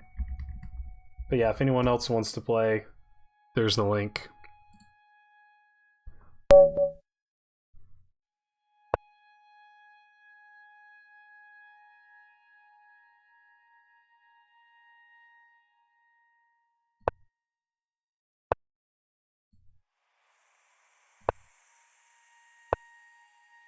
Okay, well now we're into the deep stuff. This is advanced theory. I don't know what kind of something cloud opening this is. The problem is he's probably still gonna win.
Looks good.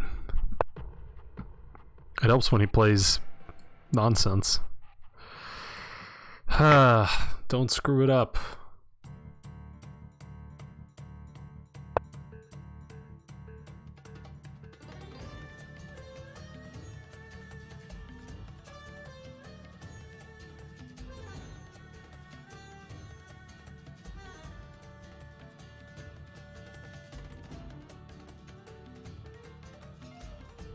Don't lose on time.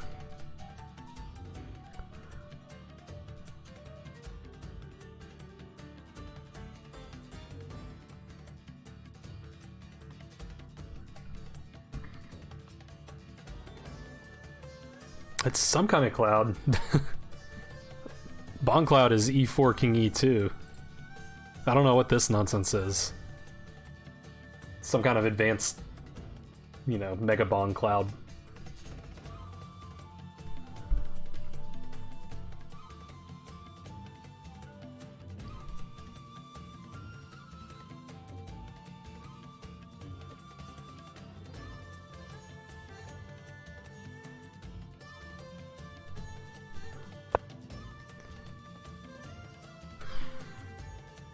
Scary.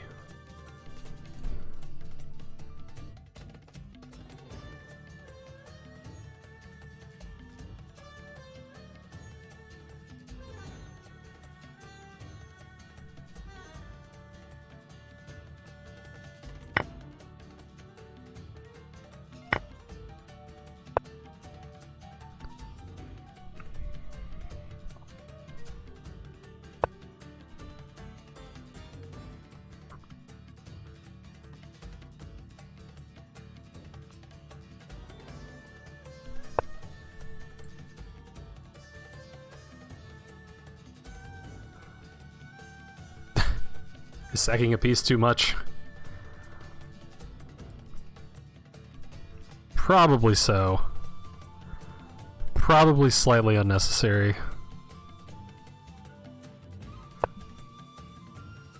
I mean, this looks fun, but probably defensible.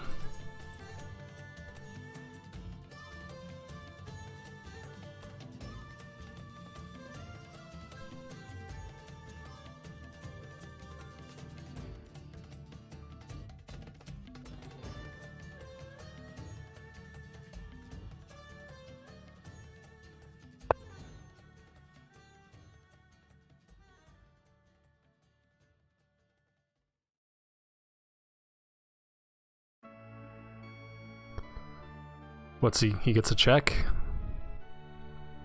I care about that?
Nope, not that one.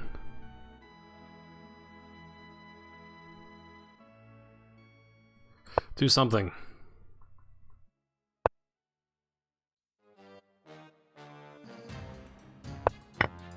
Just anything.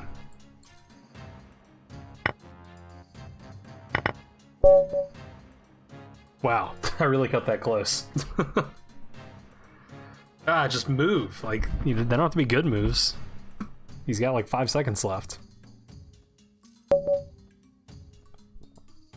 Alright, this one maybe for all the marbles. We're 2-2.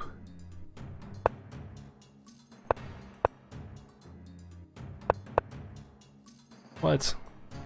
That's not what you're supposed to do.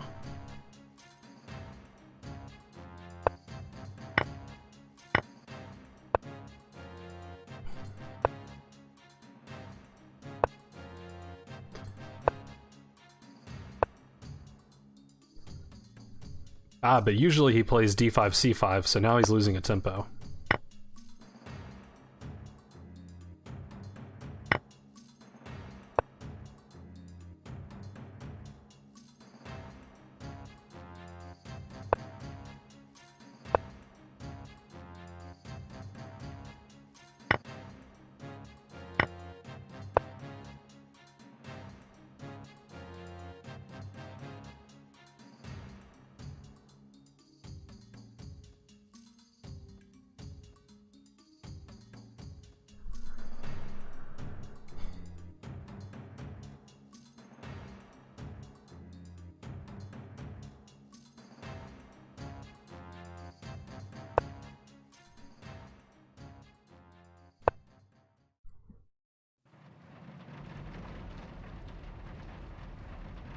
Wait, doesn't that lose material? Maybe not. It's complicated. Yeah, that loses a piece. Not the best line.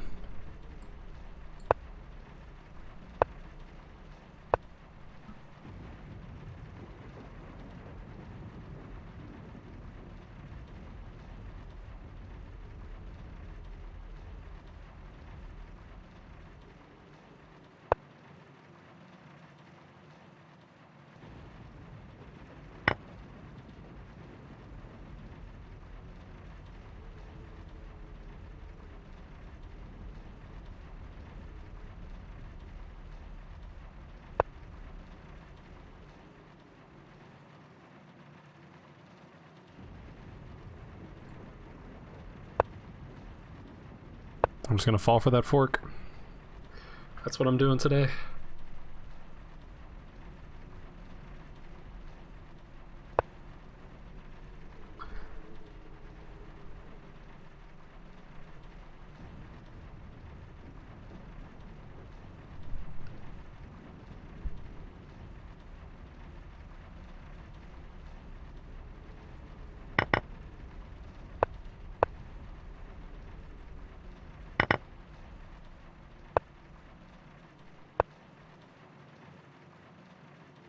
That doesn't help much.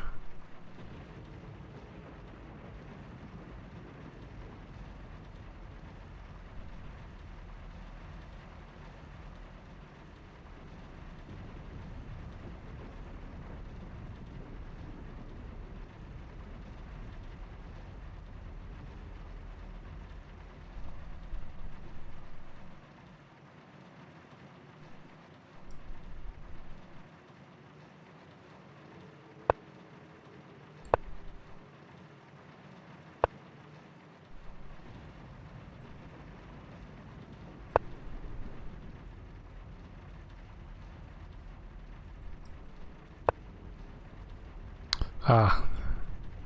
He stops everything. Am I mated yet? Not yet.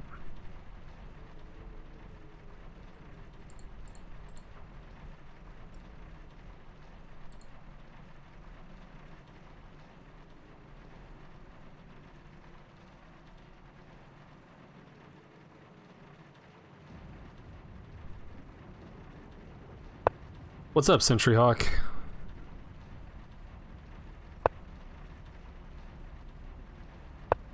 Man, you're up late. You're up even later than I am.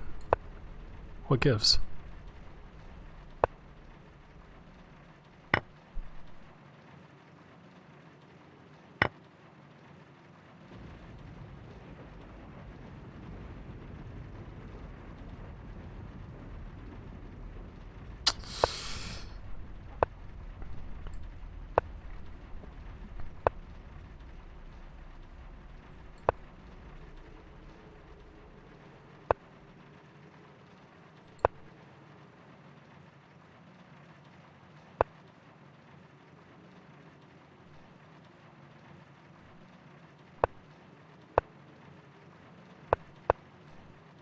Ah.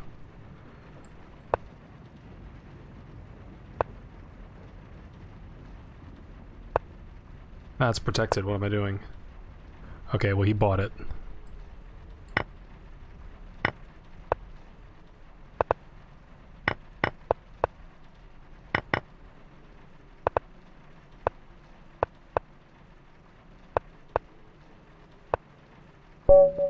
Yes! 3-2. I beat him. Oh, he wants a rematch. Didn't I say this was the final one? You all heard me. Can I get out of here with, you know, a moral victory? 5 games? Yeah, 5 games. Come on, best of 5. That's the LDS. I mean, it's late, you know? Yeah, I got a little lucky with the flags. Now, I did say before this game that was going to be the last one, so if, you know, it wasn't It wasn't like I'm just trying to leave on a winning note. I mean, I am, but... Alright. Well, yeah, that's going to be it for tonight. Thanks again, everyone, for being here. Yeah, you can adopt me next time.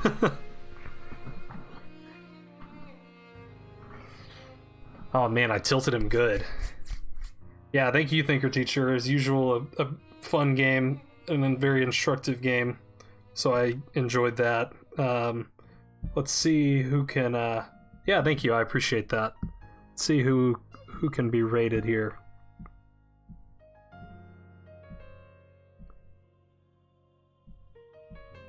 I guess Walker Boy's the only person I halfway know. Is he not on? Said he was on. Oh, he's playing Jackbox. No, we can't have that. Only reading chess content. See, I've done him before.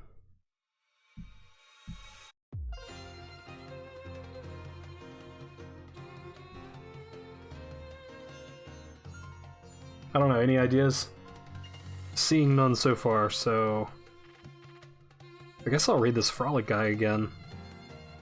I think I raided him just a few days ago, but that's okay. Raid... Frolic, he's a pretty good player. He's titled, isn't he? Yeah, he's a National Master. So y'all can go watch some good chess for a change. Alright, like I said, thanks again. Should be back tomorrow around the same time. Do some more Blitz, do some more long games, do some more whatever. So, alright, thanks again. Bye.